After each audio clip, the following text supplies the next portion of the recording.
नको का तुम्ही पण खाली चालले अगं मग येऊ ना ये ना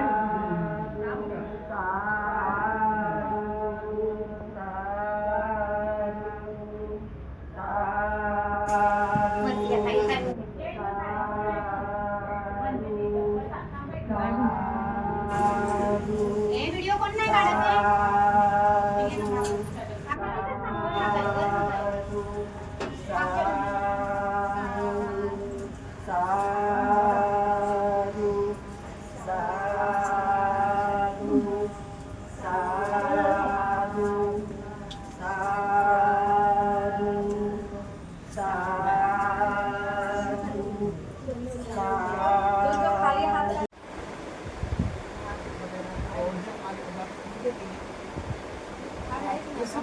तो घर में जो प्रमुख है उनके द्वारा ये सब आए सामने और दीप प्रज्वलित करें। घरातलं मेन आहे ना आई मुलगा मोठा मुलगा त्यांनी फुलं वाहून हार घाला बाबा दोघं जण मोठ्या बोलले आई उठ ना फुलं द्या रेग्युलेटरच्या बाजूचं बटन या लुंबिनी बदलला लिंबाबाई होतो लुंबिनी केला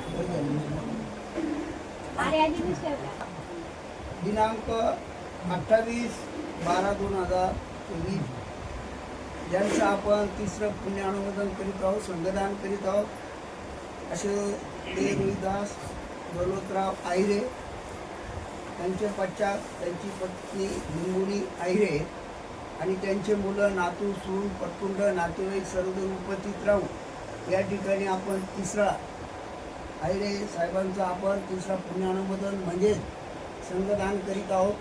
तर या ठिकाणी हा जो कार्यक्रम बौद्ध पद्धतीने सुरुवात होत आहे वेळेवर होत आहे त्याला जास्त महत्त्व आहे 12च्या सर्व कार्यक्रम आटोपले जाईल आणि म्हणून या ठिकाणी भंतेची पुढील कार्यक्रमाला सुरुवात करू।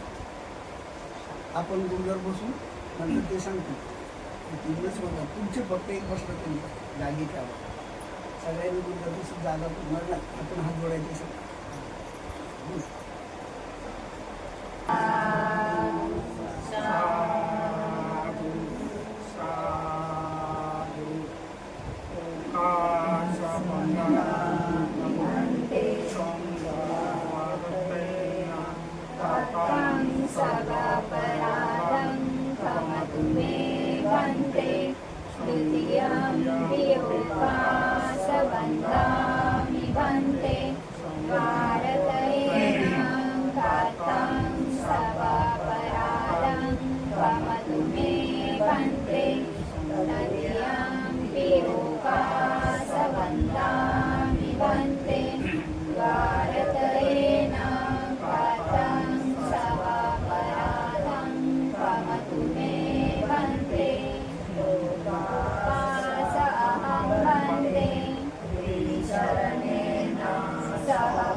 शीलं धम्मं याचामि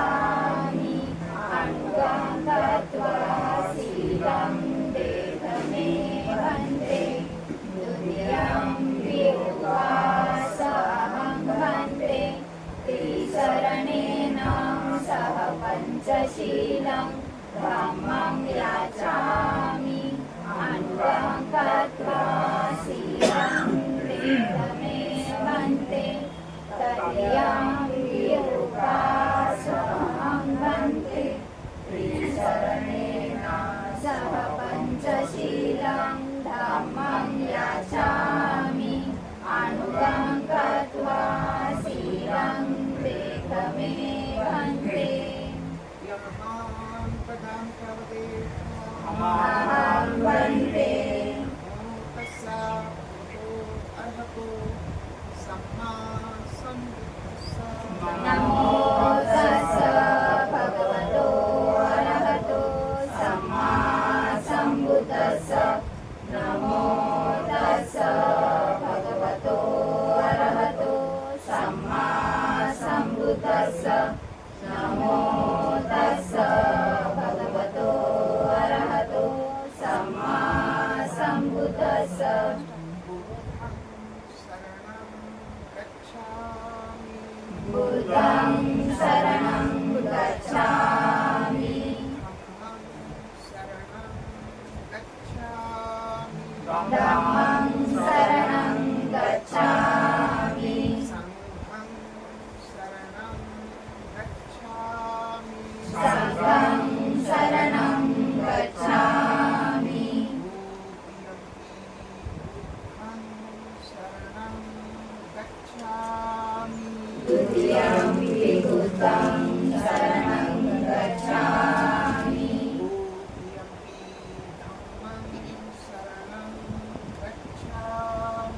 द्वितीयं धम्मं शरणं गच्छामि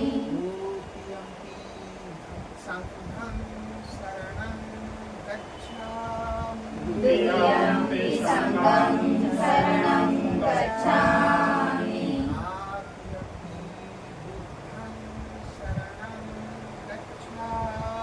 तदीयं बुद्धं शरणं गच्छामि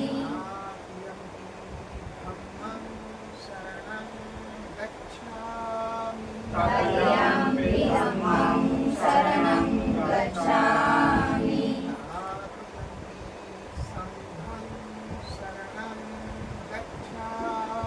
तदीयं संघं शरणं गच्छामि अहं वन्दे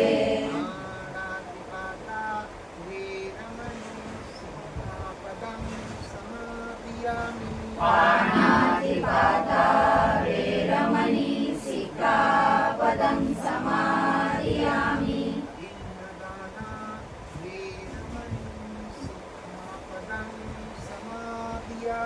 आलिङ्गदाना वेरमणि सिक्खापदं समादियामि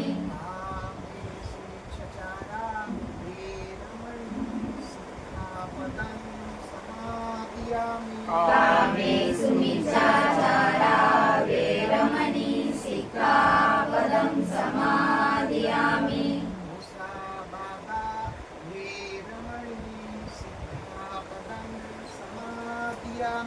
मुसावादा वेरमणि सिक्खापदं समादियामि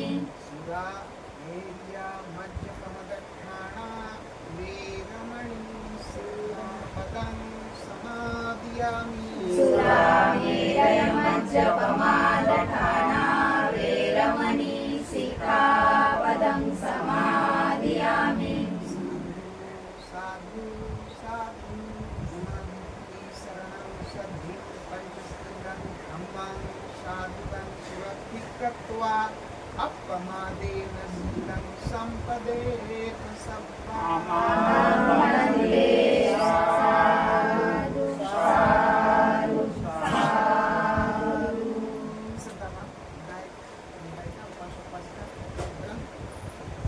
जो आज आप लोग शील में बौद्ध धर्म में शील को सर्वोपरि रखा गया है। सबसे जो बड़ा महत्व शील को दिया गया है। हम लोग घूमने बैठे हैं छोटी सी दूर में, छोटे अनुष्ठान में। बौद्ध परंपरा ऐसी है, चाहे छोटी दूर में आप बैठे चाहे बहुत विशाल आप अनुष्ठान करें, सबसे पहले आपको शील में चलना पड़ता है। क्योंकि इसलिए जितने आप शील की रक्षा करेंगे, जितना आप शील का पालन करेंगे, जितना आप शील में प्रतिष्ठित रहेंगे, उतना ही आप पाप कर्म से विरत रहेंगे। शील का पालन करना आप पुण्य संचय कर रहे हैं। शील को तोड़ना यानी आप पाप की तरफ बढ़ रहे हैं, आप संपात हो रहे हैं। तो हमेशा ये बात को आप अपने सोच में रखें, स्मरण में रखें। शील शील की हमसे रक्षा होती रहे। शील क्या है? एक रक्षा कवच होती है ना, कवच। ये हमारे जीवन को कवच प्रदान करते हैं। हमेशा इसलिए आप सजगता रहे, होश रहे। शील हमारे नाम है, शील नाट्य हैं, क्योंकि बहुत स्तंभ यानी आधार है, तो शील में तो शील को हमेशा रक्षा करना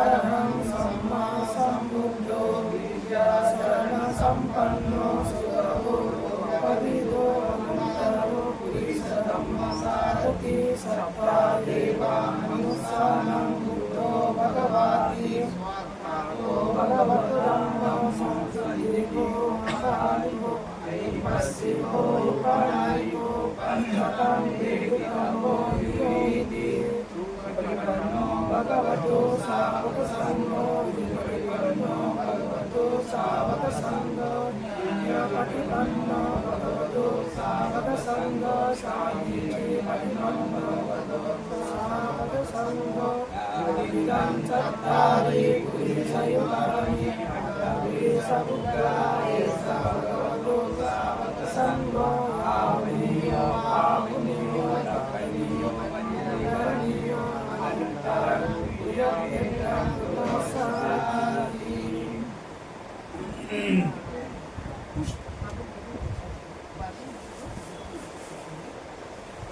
सगळ्यांना पुष्प तर या ठिकाणी बनलेली रुद्रम पाठाला सुरुवात करू. आपण सर्वांनी फक्त शांती सगळं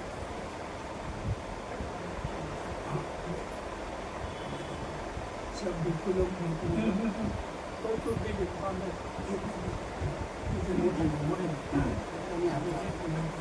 आपको दिया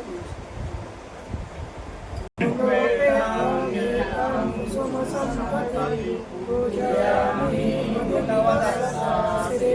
श्रीपादसरोवरे पूजयामि बुद्धं कुसुमेन पुयेन मितेन लभामि मोक्षं पुष्पं विलायति यथा इदं मे आयो तथा याति विनाशभावं मनसाय पतितेन गीतेन तमदंसिना विलोकदीपं सम्बुद्धं पूजयामि तमोनुदं सुगन्धिकाय वदनम् अनन्तगुणगन्धिना सुगन्धिना गन्धेन पूजयामि तथागतं बुद्धधम्माससङ्गं सुगततनुभवा धातु धातुकम्पे लङ्काय जम्बुदीपे तिरसकुलरे नागलोके स्वतूपे सर्वे उदासबिम्बे सकलदशदिशे केशरो माहिधातुबन्धे सर्वेऽपि बुद्धं दशबलतनुजं गौरीचैत्रं नमामि वन्दामि चैत्यं सर्वं सर्वकार्येषु परिनितं शारीरधातु महाबोधि बुद्धरूपं सकलं सदा सकलं बीजं विग्रहाणं देवरूपं सुदेव विमलचक्षु गविरवो शङ्करवर्णं सुताय अभयचित्तं निवयकामं सुरतधम्मं सुखेन विरतरञ्जं सुधननेतं भीमरावं सरामि भीमरावं सरामि भीमरावं सरामि भीमकरनतु साधुवरदानतु आद्यकुलभूषणतु भीमराजा सकलविद्यापति ज्ञानसतसङ्गति शास्त्रशासनमति बुद्धितेजा पंकजा नरवरा रत्नस्वजनभूधरा भगवन्ता मुसाफरा भक्तकाजा चौदार संगरी शास्त्रचरिताकरी आपलाहरी रौद्ररूपा मुक्तिपथपूर्णता जिनस्मृतिदायिका उदारिणा अनमिका मार्गसायना राष्ट्रघटनाकृति शोभते भारती महामानवोगति सार्थसज्ञा शरणकुमाश्रमी शरणधम्माश्रमी शरणसङ्घाश्रमी भीमराजा भीमराजा भीमराजा. फुलं आहे त्याच्या आणि तुम्ही टेनिस आपल्या आपल्या जागेवर राहा. पूजा अगरबत्ती मेणबत्ती पूजा करू. त्यानंतर त्यांच्यामुळे आपण त्यांच्यामुळे श्वास घेतो. अशी ती बाबासाहेबांची पूजा घेतली. व्हायचे आणि त्यानंतर बाबासाहेब सब इधरी करू आणि प्रवचन खाणं इधरी खाणं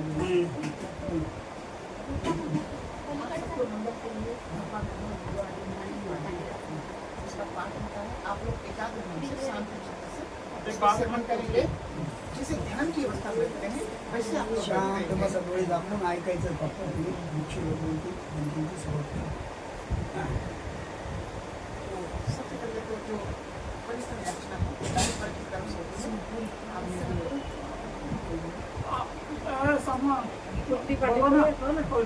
आगे बोल. ना ना पहले याचना करेंगे ना. आप याचना वही याचना, वही याचना.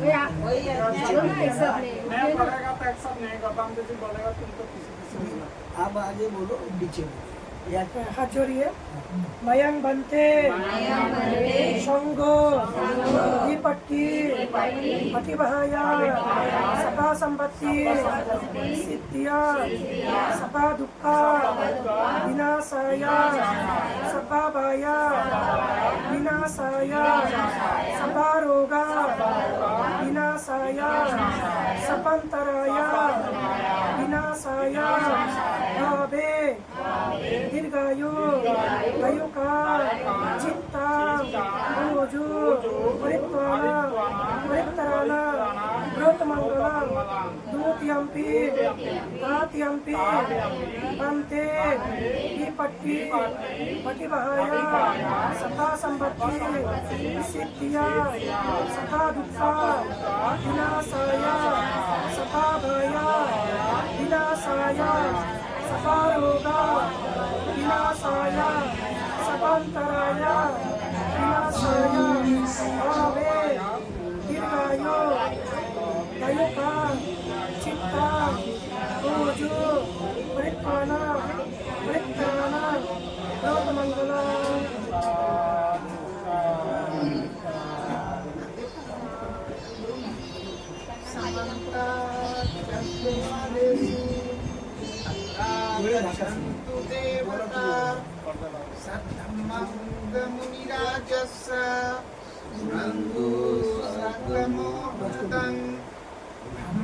श्रवणकालो अयं तदन्ता धम्म श्रवणकालो अयं तदन्ता पवित्र धम्म श्रवणकालो अयं तदन्ता.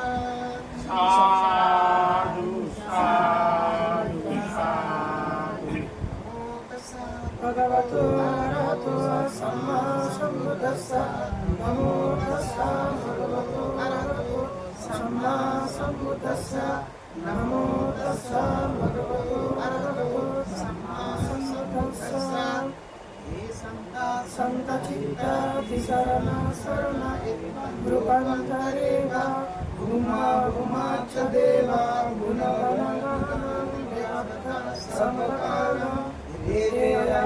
देवा वरगणकमय देवराजे वसंतो संतो संतो सेतु मुनिवर्वचन स्वतुमंगस्मग सभ्येषु चक्रवालेषु एकादेवाच ब्रह्मणो यंगमेहि कंकं कुर्यां सपसंपत्ति साधकं सभ्येतं अनुमोदित्वा समग्र ससनेरता पमादरेता हन्तु वरकासु विशेषतो साधनंत लोकंत वडिल भवतु सर्वदा साधनतीच लोकंच देवा रक्षन्तु सर्वदा सद्दीवन्तु सुखी सभ्ये परिवारी अतिनो अनिता सुमनावन्तु ससति अतिथि राजा तो वा चोरो तो वा मनुष्य तो वा मनुष्य वा आर्य तो वा उदयक तो वा पिशाक तो वा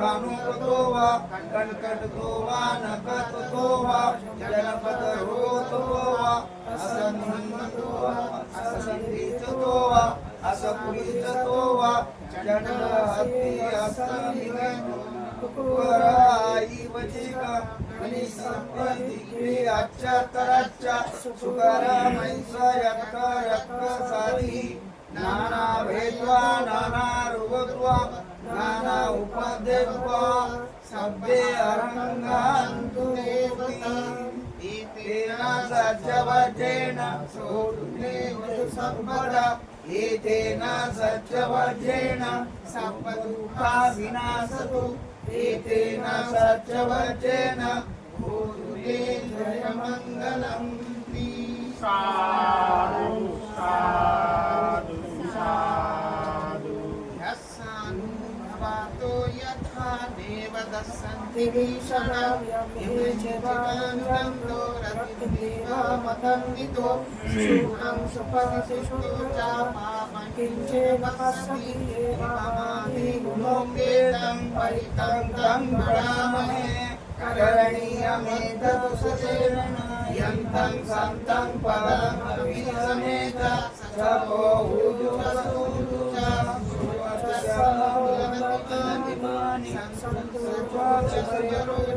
अपवित्रो सदौर्बहुति सन्धियोजनभवोधनापदमो पुरेषु अननुगिन्दो न चामुदान समादरेगिन्ति येन भीरुपदे उपादरेयु सुखिनो वा केमिनावन्तु सभ्ये सत्ता भवन्तु सुखिताता यङ्किंसि बाणभूतादिदशावा तावराभावेशेषा दीघावा हेमन्तावा मध्यमा दशकामपुरा दीतावा यो अविदितानि वसन्ति अविदुरे भूतावा सभ्यवेशी वा सभ्ये सत्ता भवन्तु सुखिताता न पर निगुणेन नान्यतकञ्चिनमिति यारो सन्ना पटिगसय्या नयमया दुःखमिश्रया माता यथा नियं पुत्रं आयिषा एकपुत्रं मनोरके एवंपि सर्वभूतेषु मानसं भावय अभिमानं निर्दशं सर्वलोकस्मि मानसं भावय अभिमानं उदमदोषधियाथ सम्पादवेरं सम्पत्ता तीर्थङ्करो निशिनो वा शय्यनो वा यावसत विगतेषु एवं दन्ति अभिप्राय प्रक्रमणितं विहाराधिकं माहु दिट्ठिच अनुपगमं शीलवदेन सम्पन्नो कामेषु विनयगेतनिहितरुणभजय पुनरेत्येति सत्यवचेन सोतते सर्वदा एतेन सत्यवचेन सर्वरोगा विनाशतु एतेन सत्यवचेन भूतु ते जयमङ्गलम् साधु साधु साधु एवमे सुतं एकं समयं भगवा सावधिरं विहरति चेतवने अनाथभिण्डिकसारामे आतवो अयन्तरा देवता अभिकन्ताय रतिया आदिकन्तवना केवलकम्पं चेतवनं उपासित्वा एना भगवतेजुपसङ्गमि उपसङ्गमित्वा भगवन्तम् अभिवादयित्वा एकमन्तं अट्ठासि एकमन्तं पिताकोसा देवता भगवन्तं गाताय जपासि देवा मनुष्या च मङ्गलानि अचिन्तयु अकन्तमानसुत्वानं गृहीमङ्गलमुत्तमम् असेवना च बालानां पण्डितानां च सेवना पूजा च पूजनीयानाम् एतं मङ्गलमुत्तमम् पतिरूपदेशवासो च पूजे च कथपूयता अतः समापनिधि च एतं मङ्गलमुत्तमम् बाहुसज्जा च पीता च विनयता सुखितितो सुभाषिता च यावाचा एतं मङ्गलमुत्तमम् माता पितो पट्टानं पुत्रदारस सङ्गहो अनाकुलास कम्मन्ता एतं मङ्गलमुत्तमम् दाना च ब्रह्मचर्या च यातकाना च सङ्गहो अनावजानि कम्मानि एतं मङ्गलमुत्तमम् आरती विरति पापा मज्जपाना च संयमो अपमादो च धम्मेषु तेजं मङ्गलमुत्तमम् आरोग्यवतो च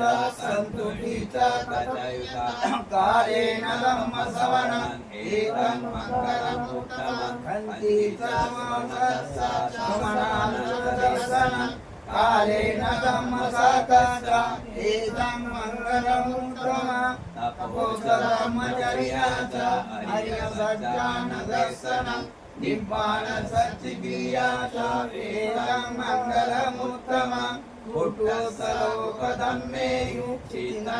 पुट्टुसलोकधर्मेयुचिन्तयसन्नकम्पति अशुभं विरजन् क्षेमम् एतं मङ्गलमुत्तमम् एतादृशानि कत्वानं सब्बतमपराजितं सब्बतस्वन्ति गच्छन्ति तं तेषां मङ्गलमुत्तमम् साधु सच्चवचेन स्वकुतेव सर्वदा एकेन सच्चवचेन सम्पद्भक्तवाय विलसतो एतेन सच्चवचेन भूतुमे जयमङ्गलं सप्रीतियो विवजन्तु सर्वरोगविनाशतु माते भवन्तवन्तरायो सुखी दीर्घायुः भव भवतु सर्वमङ्गलं रक्षन्तु सर्वदेवता सर्वानुभावेन सदा सुखी भवन्तु ते भवतु सर्वमङ्गलं रक्षन्तु सर्वदेवता सर्वधर्मानुभावेन सदा सुखी भवन्तु ते भवतु सर्वमङ्गलं रक्षन्तु सर्वदेवता सर्वसङ्गानुभावेन सदा सुखी भवन्तु ते साधु साधु साधु दादा गुंतून धरो अभी तो समय हम लोग को जो दक्षिणा है हाँ, सब उधर खाली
शुद्ध में रखते हुए उनके जो लोकल तरीके हैं परलौकिक शांति के लिए उनके लिए हम लोग पूरी ट्रांसफर करेंगे। उसके साथ में आप उनके साथ बोलेंगे, सब लोग बोलेंगे मायंग बाते संसारो कांतारो दुःखातु मुचित्वा निब्बाण साची कारणताया नाना परलोकगता उद्देश्यत्वा दाना देमा मुजेमा मुजेमी ईदं यातिनामतु शिक्षामतु यातायु ईदं यातिनामतु सुखितामतु यातायु ईदं यातिनामतु सुखितामतु यातायु ईदं यातिनामतु सुखितामतु यातायु उन्नमे कथं कर्ति तथा भिन्ना भवस्तते एवमेव यतो भिन्ना एतानां उपकल्पते अर्थवतस्स आम्नेहि संपदा पुरुषसंपदा सभ्य देवा सभ्य भूता सभ्य सत्ता सभ्य मनुष्य सभ्य मनुष्य सभ्य आर्या सभ्य अनार्या अनुमोदित्वा सभ्य संपत्ति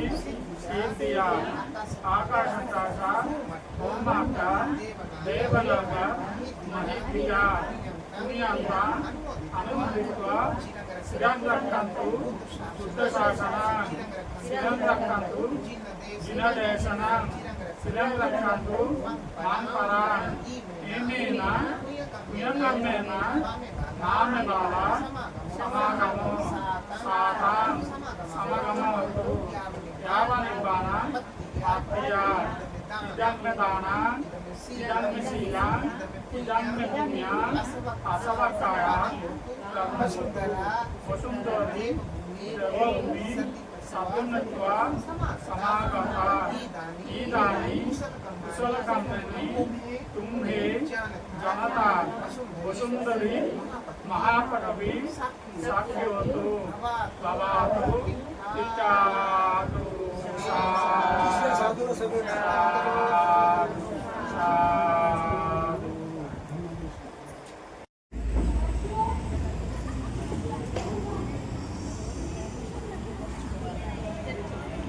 आणि फक्त धम्मदेशना आणि जे संघदान आहे ते धम्मदान होईल, संघदान होईल.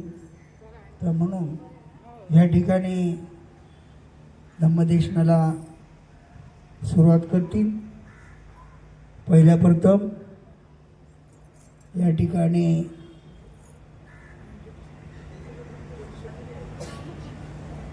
ज्योतिषील भिको ह्या ठिकाणी पहिल्या प्रथम धम्मदेशना देतील. त्यानंतर संघमित्रा माथेरी या सुद्धा धम्मदेशना देतील. त्यानंतर प्रज्ञज्योती बंदे तिघांची धम्मदेशना होणार आहे. वेळेचं भान ठेवायचं आहे. तर मी त्यांना बंदीची धम्मदेशनाला सुरुवात करू. साधूचा होकर द्यायचा सगळ्यांनी.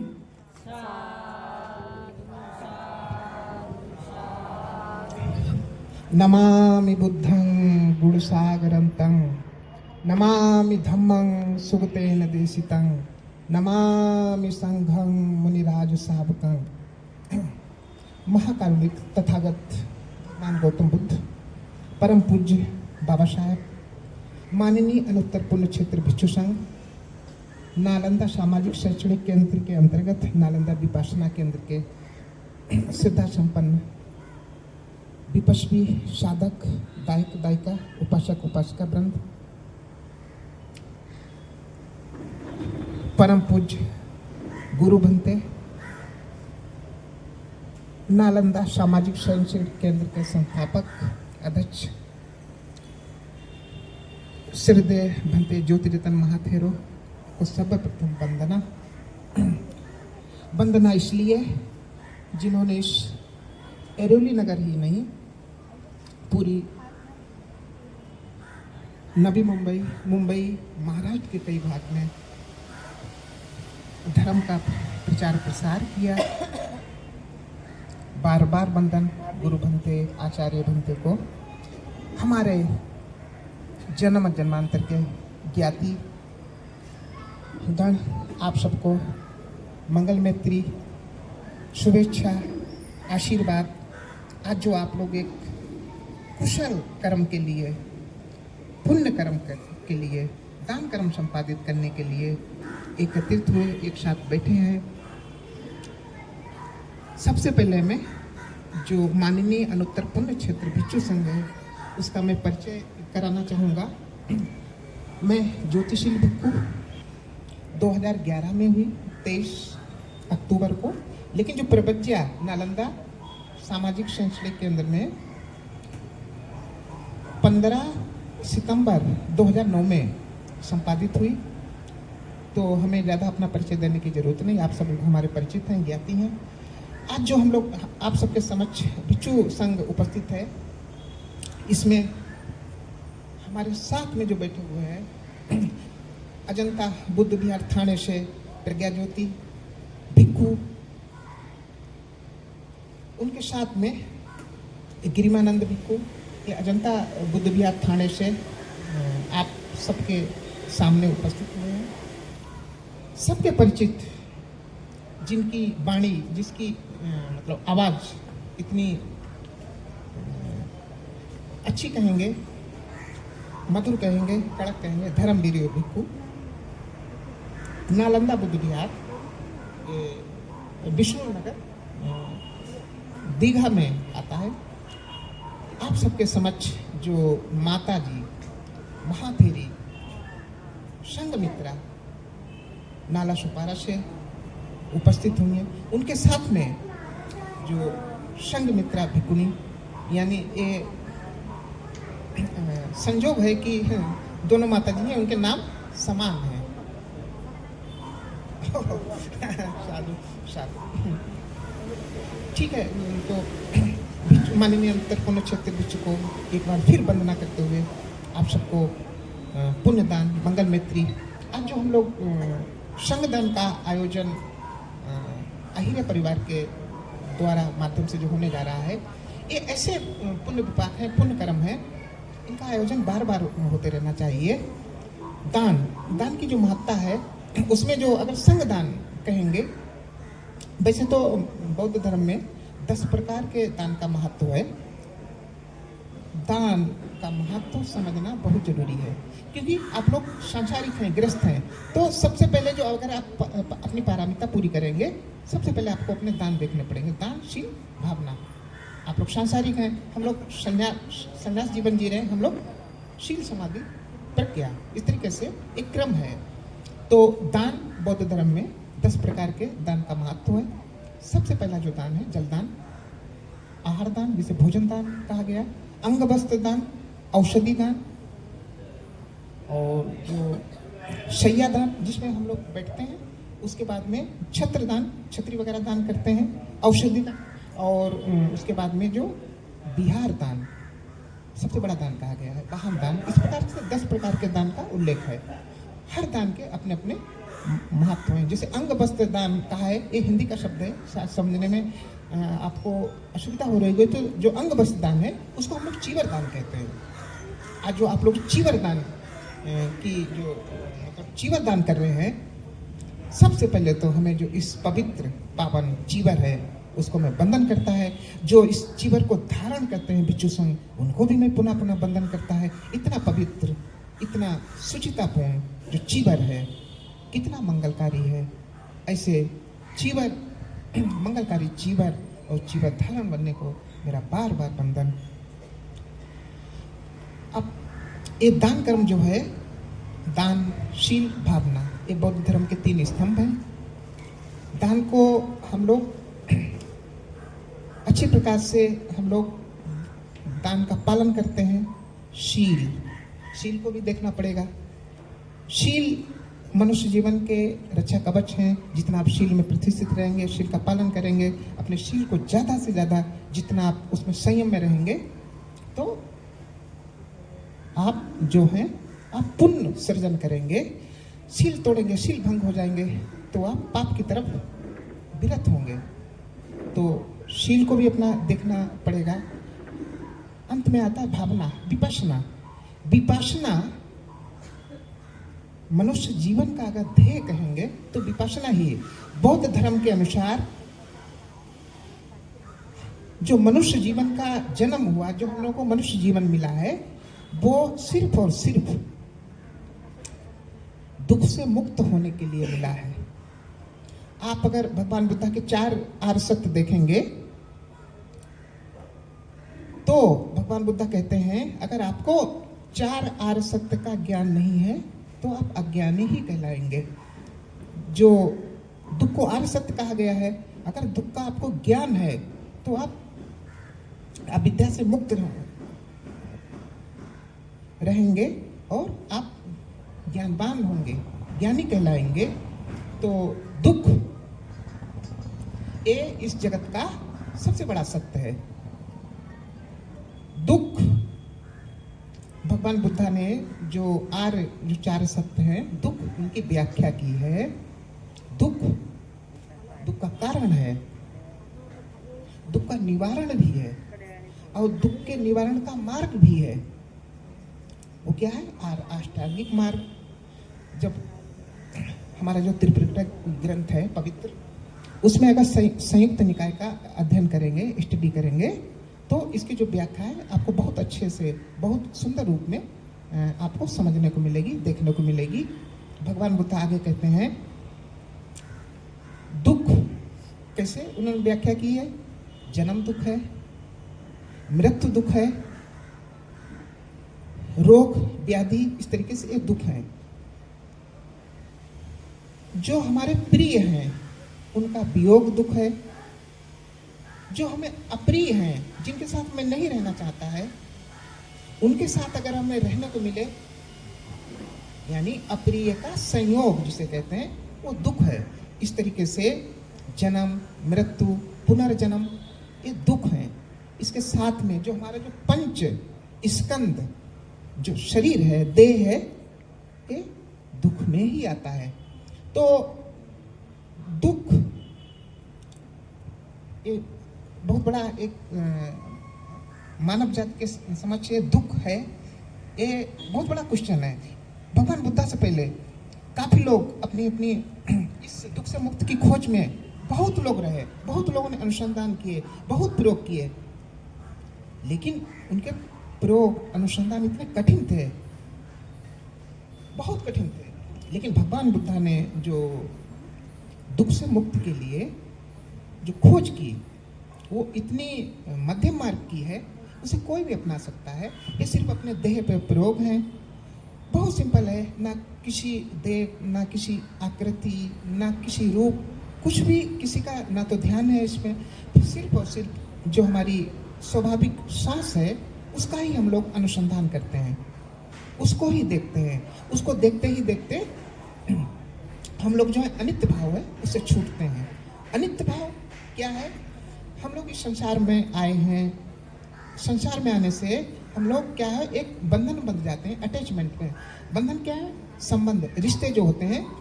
जहाँ रिश्ते होंगे, जहाँ अटैचमेंट होगा, हमारी तृष्णा का कारण वहीं से उत्पन्न होता है। तृष्णा, जब तक तृष्णा का आप क्षय नहीं करेंगे, तो आप जो उदय व्यय है, जो अनित्य भाव है, उससे आपके चित्त में थोड़ी अशुद्धि आएगी, वो आप भली भांति नहीं देख पाएंगे। तो चित्त को शुद्ध करने के लिए आपको तृष्णा मुक्त यानी आसक्ति रहित होना पड़ेगा। तो इसके लिए सबसे सरल, सबसे अच्छा जो आनापानसति है, आगे जाके हम लोग फिर विपश्यना में जाते हैं, तो ये सब प्रयोग हम लोग अपने शरीर पे करते हैं, अपने सांस के माध्यम से करते हैं। इस तरीके से हमारे जो बौद्ध धर्म के 3 स्तंभ हैं, दानशील भावना, ये हम लोगों के जीवन में एक कंपलसरी, मतलब एक बहुत आवश्यक जो 3 तत्व हैं, उनको हम लोगों को देखना पड़ता है।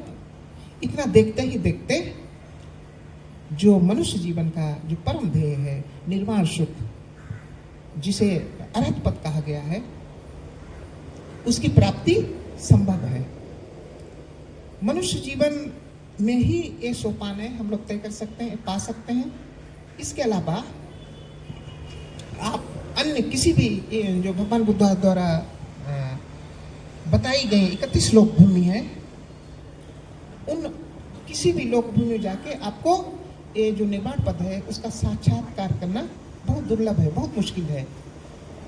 मनुष्य जीवन हम लोगों ने पाया है, हम लोगों ने कुछ ऐसे कुशल कर्म किए हैं जो हमें मनुष्य जीवन मिला है। कुशल कर्म मतलब दान कर्म संपादित किए, अपनी पारमिताएं बढ़ाई हैं। तो मनुष्य जीवन का ध्येय, हम लोग अगर अच्छे कुशल कर्म करते हैं, दान कर्म ज़्यादा संपादित करते हैं, अच्छी बात है। हम लोगों की जो गति होती है, जो देवताओं की गति कही जाती है, देवकुल हम लोगों को मिलता है। लेकिन देवगण क्या करते हैं? क्योंकि उनके पास इतनी लग्जरी लाइफ होती, इतना भोग, इतना विलास होता है, और बहुत परेशान हो जाते हैं। जिसे हम लोग हैं आपस में कलह, संशय, आपस में बहुत मतलब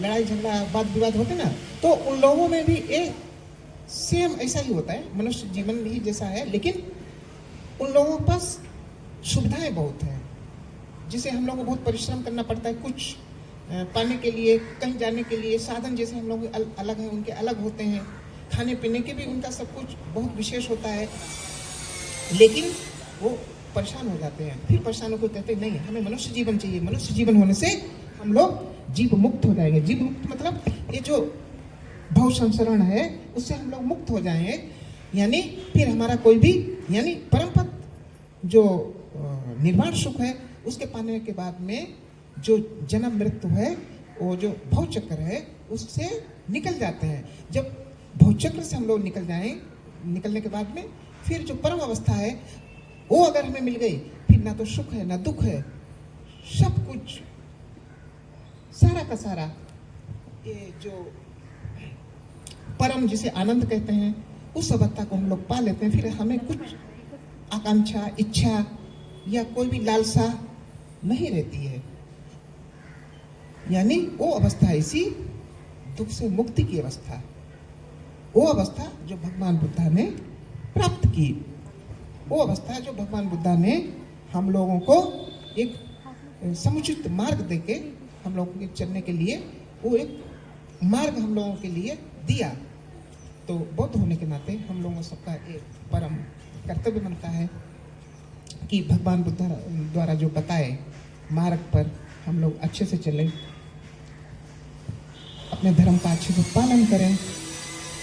जो हम लोग अक्सर देखते हैं विशेष तौर पे किसी में त्रुटि है, किसी में दोष है, किसी अन्य धर्म में कोई भूल है, कोई, तो उन पे आलोचना करने से सिर्फ अपना देखें, जो मतलब जो अपना है, जो हमारी संस्कृति है, जो बौद्ध संस्कृति है, जो बौद्ध परंपरा है, उसको अच्छे से एनालिसिस करें, उसे समझें, उसे और उसका प्रचार प्रसार करें। सिर्फ इतना ही करने से जो हम लोग जो बौद्ध हैं आदर्श बौद्ध कहलाएंगे। आज का जो अनुष्ठान जो आयोजित हो रहा है, ये आदर्श बौद्ध की श्रेणी में उपासक उपासिका आहिरे परिवार आते हैं। आदर्श बौद्ध किसे कहेंगे? आदर्श बौद्ध उसे कहेंगे जो अपने सुख में लोगों को शामिल करें। आदर्श बौद्ध उन्हें कहेंगे जो दूसरों के दुख में शामिल हों। ऐसा नहीं कि हमें कोई आमंत्रित करे तभी हम जाएं, नहीं, जब आपको पता चले अगर कोई दुख में है तो आपको पहुंचना चाहिए। दूसरी बात है, आदर्श बौद्ध को शीलवान होना चाहिए, प्रज्ञावान होना चाहिए, हमेशा समता, समानता, बंधुत्व की भावना अपने हृदय में हमेशा स्पंदित होती रहनी चाहिए। इस तरीके से हम लोग आदर्श बौद्ध कहलाएंगे। और सबसे जो बड़ी बात है, मैंने शुरू में अपने जो श्रद्धेय भंते, गुरु भंते का नाम लिया, उन्होंने जो धम्म का प्रचार किया, हम लोगों को इतना धर्म में जो हम लोगों को जो आगे इतना गए, मैं इतना जो आप सबके समक्ष बैठा है, आपके समक्ष जो धम्म चर्चा कर रहा है, ये सब गुरु की ही देन है। तो अगर आप लोग अपने धर्म गुरु जितना तो नहीं कर सकते, लेकिन इतना अवश्य प्रयास करें, स्वयं शीलवान बने, खूब शीलवान बने, दूसरों को भी शीलवान बनाएं। क्योंकि अगर आप स्वयं शीलवान होते हैं, अच्छी बात है, थोड़ा सा आप अगर ध्यान देंगे, भगवान बुद्धा को जो संबोधि प्राप्त हुई, जब ज्ञान उत्पन्न हुआ तो उन्होंने देखा, अरे मैं तो अब दुख से मुक्त हो गया। लेकिन भगवान बुद्धा को हम लोग करुणावान कहते हैं। करुणावान इसीलिए कहते हैं, उन्होंने देखा कि मैं तो दुख से मुक्त हो गया, लेकिन जो सारा जगत है, संसार है, ये तो सब दुख से भरा पड़ा है, सब दुखित है। तब भगवान बुद्धा ने चिंतन मनन करके सारनाथ में जाके धम्म चक्र प्रवर्तन किया। इस तरीके से हम लोगों को भी भगवान बुद्ध का अनुयायी होने के नाते हम लोग जिस मार्ग पे भगवान बुद्ध चले, हम सबको भी उस मार्ग पे ही चलना बहुत श्रेयस्कर है। भगवान बुद्ध की तो बहुत दूर की बात है। अगर हम जो जिनके अनुयायी हैं, बाबा साहब ने जो हम लोगों के लिए किया है, बाबा साहब चाहते तो अपने लिए, अपने परिवार के लिए सीमित रखते तो उनका तो कितना अच्छा होता। उन्हें सब कहने की जरूरत ही नहीं कि जिस समाज के लिए मैंने इतना किया, उन्होंने हमें कितना मतलब धोखा मिला है। तो कितना शांति से, कितने अच्छे से, बहुत अच्छे से वो जीवन व्यतीत कर सकते थे, देश में विदेश में कहीं भी। लेकिन वो जितने भी महापुरुष हैं, किसके लिए किया? हम लोगों के लिए किया, अपनों के लिए किया, समाज के लिए किया। तो हम लोगों को एक दायित्व बनता है, सबसे पहले ज़्यादा तो नहीं कुछ कर सकते हैं, लेकिन हम अपने शील हैं, क्योंकि शील से ही हर चीज़ जुड़ी हुई है। पाप पुण्य, शील अगर हमसे टूटते हैं तो हमारे परिवार का, हमारे समाज का, हमारे देश का, पूरी मानवता का जो अकल्याण होता है। तो हमेशा शीलवान बने, दूसरों को भी शीलवान बनाए। और वक्ता भी हैं तो आप सबको मैं छोटी सी एक धम्म चर्चा के बाद में अपनी वाणी को विराम देता है। आज के जो अंगे परिवार ने, विशेष तौर पर जो उपासिका, हमारी बहुत प्रिय उपासिका लुम्बिनी अंगे, उन्होंने इतना सुंदर आयोजन किया, भिक्षु गण को अपने घर में आमंत्रित किया। उनके प्रति विशेष मंगल मैत्री आशीर्वाद परिवार के साथ भी आप सब लोग आज के अनुष्ठान में जो सम्मिलित हुए, आप सबके प्रति भी बहुत बहुत मैत्री भावना, आशीर्वाद, शुभेच्छा। सब बल प्राप्त बुद्धा, प्रत्येक बुद्धा अरहतों के प्रताप से आपका सब तरह से रक्षण हो, शांति, समता, संपन्नता हो, सुलभ हो, आयु, आरोग्य, निर्वाण सुख प्राप्त हो, सबका मंगल हो, सबका कल्याण हो, सबकी स्वस्थ मुक्ति हो।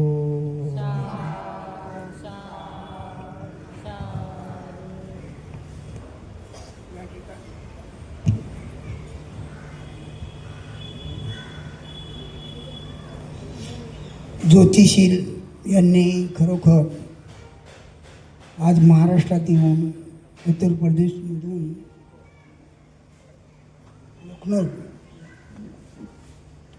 लखनौहून आले, पण माझं बोलण्याचा उद्देश महाराष्ट्र येऊन चांगल्या पद्धतीने प्रवचन केलं आणि 15 मिनिटामध्ये ज्यांना घेता आलं त्यांनी घेतलं, नाही ती इकून ऐकलं, इकून सोडून दिलं. तर धन्यवाद. यानंतर ज्या नाला सुपार इथे बरीच लोकांची त्यांचा परिचय, अशा त्या माताजी संघमित्रा यांनी 10 मिनिटांमध्ये आपलं मनोगत व्यक्त केलं.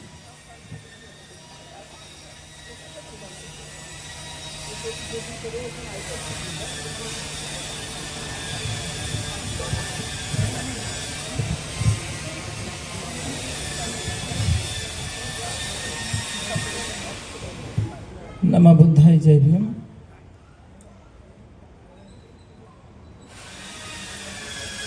सम्यक संबोध तथागत भगवान बुद्धांचा लोक कल्याणासाठी प्रस्तावित केलेला सद्धम्माचा प्रचार प्रसार करण्यासाठी तथागत भगवान बुद्धाने वाराणसी, इसपतन वनामध्ये सारनाथ येथे प्रस्थापित केलेला भिक्खू संघ, भगवान बुद्धांचा धम्मा डॉक्टर बाबासाहेब आंबेडकरांनी अंगीकारला, सर्वांना दिला. ते डॉक्टर बाबासाहेब आंबेडकर यांच्या महान क्रांतीला अभिवादन. सम्राट अशोकाच्या सुद्धा कार्याला, क्रांतीला अभिवादन. आज या ठिकाणी ऐरोली सेक्टर 15 दिवंगत रोहिदास अहिरे यांचा 3रा पुण्यानुमोदनचा कार्यक्रम भिक्खू संघाच्या समवेत संघटनासहित आयोजित केलेला आहे. त्यांच्या परिवारांमधून त्यांची मुलं, सुना, मुली, नातेवाईक आणि उपस्थित सर्व बौद्ध उपासक, उपासिका, भगवान बुद्धाच्या धर्मामध्ये असं आहे, कारण आपण नवबौद्ध आहोत, बाबासाहेबांच्या प्रेरणेतून झालेले आहोत. बाबासाहेबांनी नेमकी काय सांगितलं हे आपण ध्यानावर नाहीत. फक्त एवढं ध्यान आहे की बाबासाहेबांनी असं सांगितलं नाही आहे, आपल्या बौद्ध धर्मात तसं नाही आहे, एवढं फक्त आपल्याला ध्यान आहे. परंतु त्या बाबासाहेब आंबेडकरांनी कोणत्या प्रकारे विश्लेषण केलेलं आहे याचा आपण अभ्यास करत नाही. भगवान बुद्धांचा धम्म आपल्याला दिला आणि बाबासाहेब 55 वर्षात आपल्याला सर्वांना सोडून गेले. त्याची धुरा आपापल्या पद्धतीने प्रत्येक संघटना पुढे नेत आहेत, अभ्यास करत आहेत.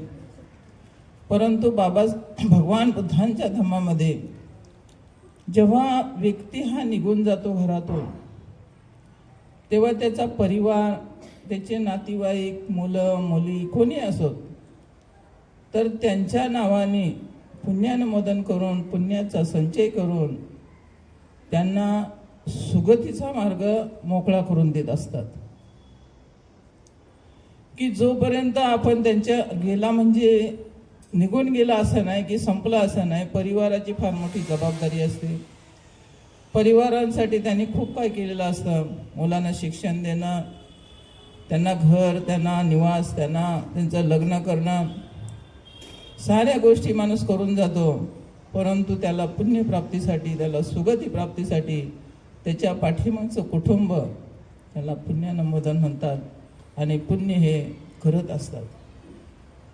आपल्याला माहिती आहे, हिंदू धर्मातली लोक दर वर्षाला पित्र घालण्यासाठी गयामध्ये जातात.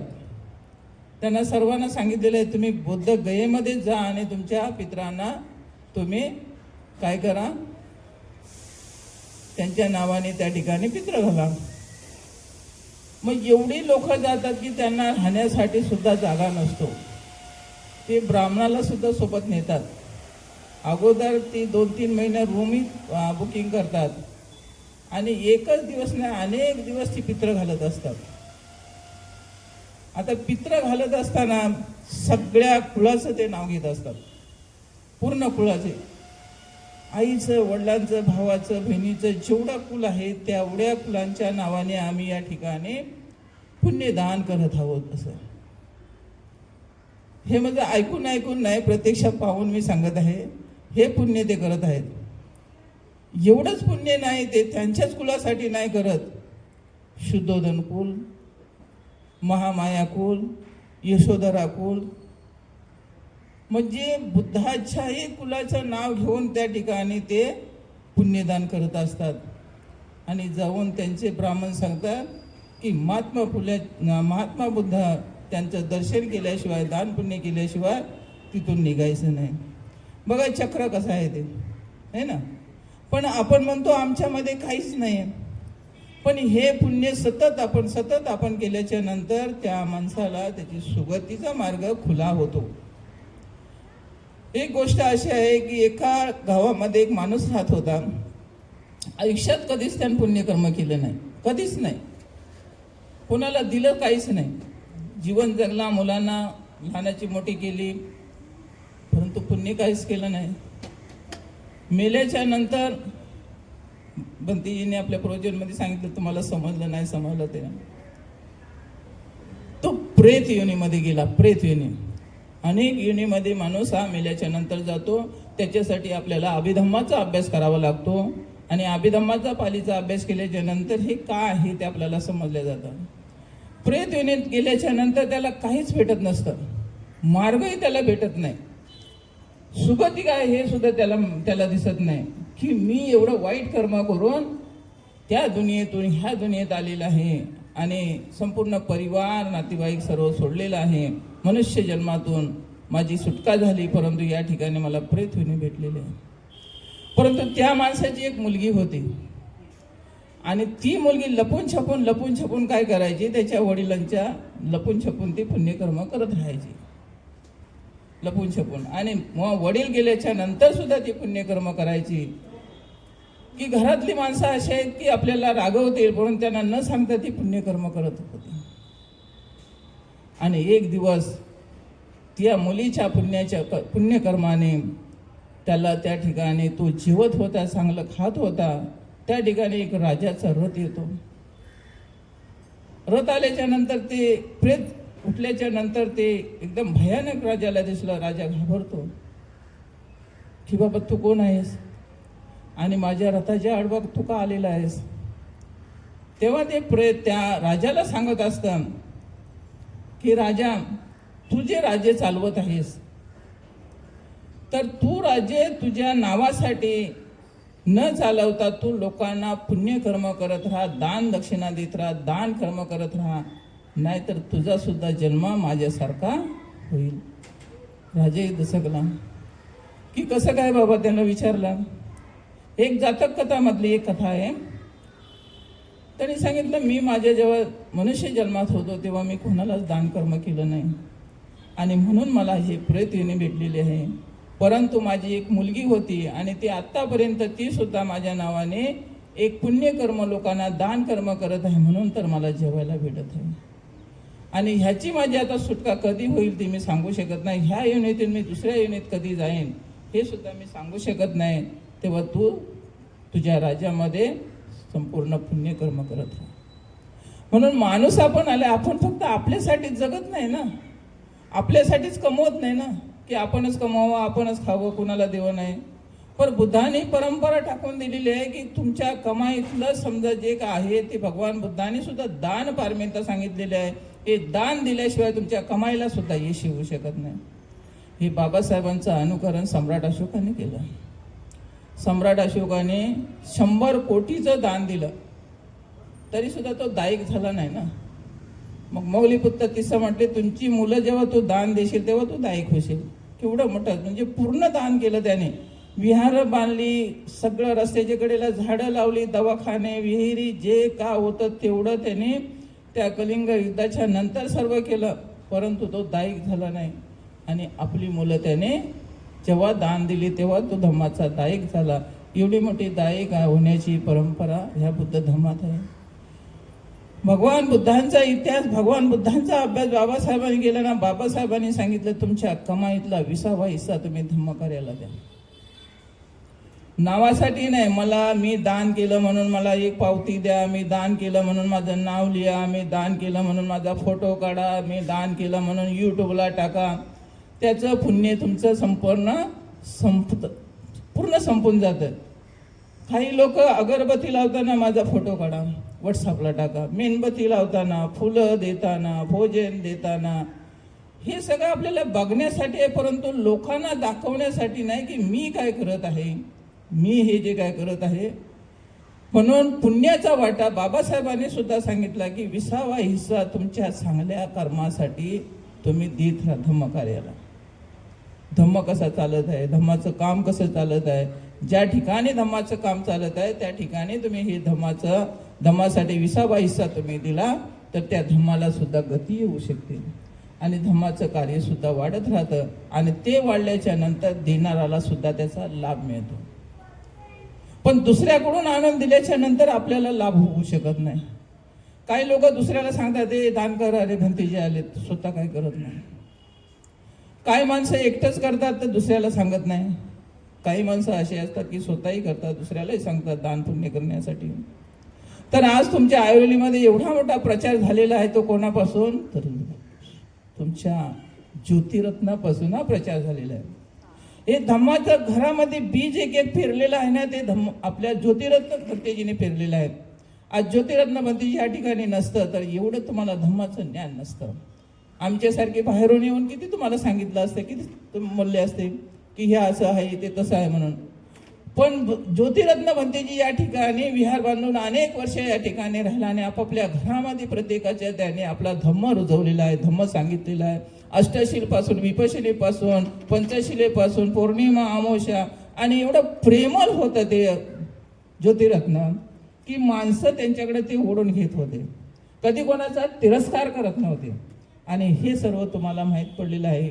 आणि हे सगळी परंपरा संघदानाची, हे सर्व श्रेय सुद्धा ज्योतिरत्नाला गेलं पाहिजे. कारण ज्योतिरत्नामुळे हे तुम्हाला संघदान समजलं. नंतर एका भंतेजीला ते पण तुम्ही विचारलं असतं केवढ्याला भेटतं चिवर, मग काय द्यायला लागतं, मग कमी करा ना, अशी सुद्धा बोलणारा आपले उपासक लोक असतात. पण बिंदास तुम्ही एवढ्या भंतेजींना आज बोलवलेली आहे, हे सर्व श्रेय ज्योतिरत्नाला आहे. कालचा सुद्धा एक कार्यक्रम झाला भंतेजींचा. पहिलाच कार्यक्रम आपल्या ह्या ठिकाणी झालेला आहे मुंबईमध्ये. मुंबईच्या बाहेर झाले असतील, मी पाहिलं नसतील, पण हा पहिलाच कार्यक्रम आहे की प्रज्ञानंद भंतेजीने हा इतिहास घडवण्याचा प्रयत्न एक केलेला आहे की थेरो किंवा महाथेरो किंवा भिक्षू झाल्याच्या नंतर कोणती परंपरा असते आणि लोकांना कसं सांगितलं जातं. तुम्ही कसं ओळखणार या ठिकाणी भिक्षू कोण आहे, थेरो कोण आहे, महाथेरो कोण आहे, सामनेर कोण आहे, नाही. पण ते जेव्हा आज प्रज्ञानंद भंतेजीने दाखवून दिलं, एवढा अवेट माणसं किती आहेत त्याला महत्व नाही, पण त्यांनी आज एवढ्या भंतेजींना 30-40 भंतेजींना दान दक्षिणा दिली आणि एवढ्या भंतेजींनी त्यांच्यावर स्वागत केलं, पुष्पाचा वर्षाव केला. तुम्हाला सर्वांना माहिती पडले आज ते महाथेरो झाले, त्यांना 20 वर्ष पूर्ण झाले. नंतर लोक विचारतात तुम्ही महाथेरो आहेत का, भिक्षू आहेत का? कोण आपल्या मनानंच बोलतं मी थेरोच आहे, मी महाथेरो आहे. पण मनाने बोलल्याच्या नंतर ही सुद्धा आपली कर्माची गती असते. आपत्ती आपल्यावर येत असते. आपण जेव्हा खोटं बोलत असतो त्यांनी डिटेल आपली सर्व जेवढी काय तारीख वार होती, कुठे झाला, आणि त्यांच्या उपसंपदेला सुद्धा समुद्रामध्ये जे झाले तेव्हा सुद्धा त्या कार्यक्रमात मी होते. कारण ही मुलं आमच्या जवळचे हे जेव्हा मुळाव्यावरून आल्याच्या नंतर यांना मी पाहिलेले आहे. तर त्यांनी सत्य परिस्थितीने आज 20 वर्षाचा इतिहास त्यांनी या ठिकाणी घडवण्याचा प्रयत्न केला आणि असाच घडत जावा असं त्यांना साधुवाद सुद्धा काल दिलेला आहे. तर ह्या सगळ्या परंपरा बुद्धाच्या आपण जेव्हा फॉलो करतो, जेव्हा त्याच्या मार्गाने जातो, तेव्हा मग आपल्याला थोडं थोडं पुढं सरकत जातो आणि आपल्या पिढीला काय होते ती परंपरा माहिती पडते. जी काय आहे ती माहिती पडते की माझ्या घरामध्ये असं झालेलं आहे. आपल्या मुलांना ते माहिती पडतं, आपल्या नातवाला माहिती पडतं, मुलीला माहिती पडतं, सोयरीदार त्यांना माहिती पडतं की ही भगवान बुद्धांच्या धम्मातली ही आपली अशी परंपरा आहे. आणि ही परंपरा आज तुम्ही या ठिकाणी दाखवलेली आहे संपूर्ण आयरे परिवाराने. तुम्हाला साधुवाद जितका देव तितका थोडाच आहे.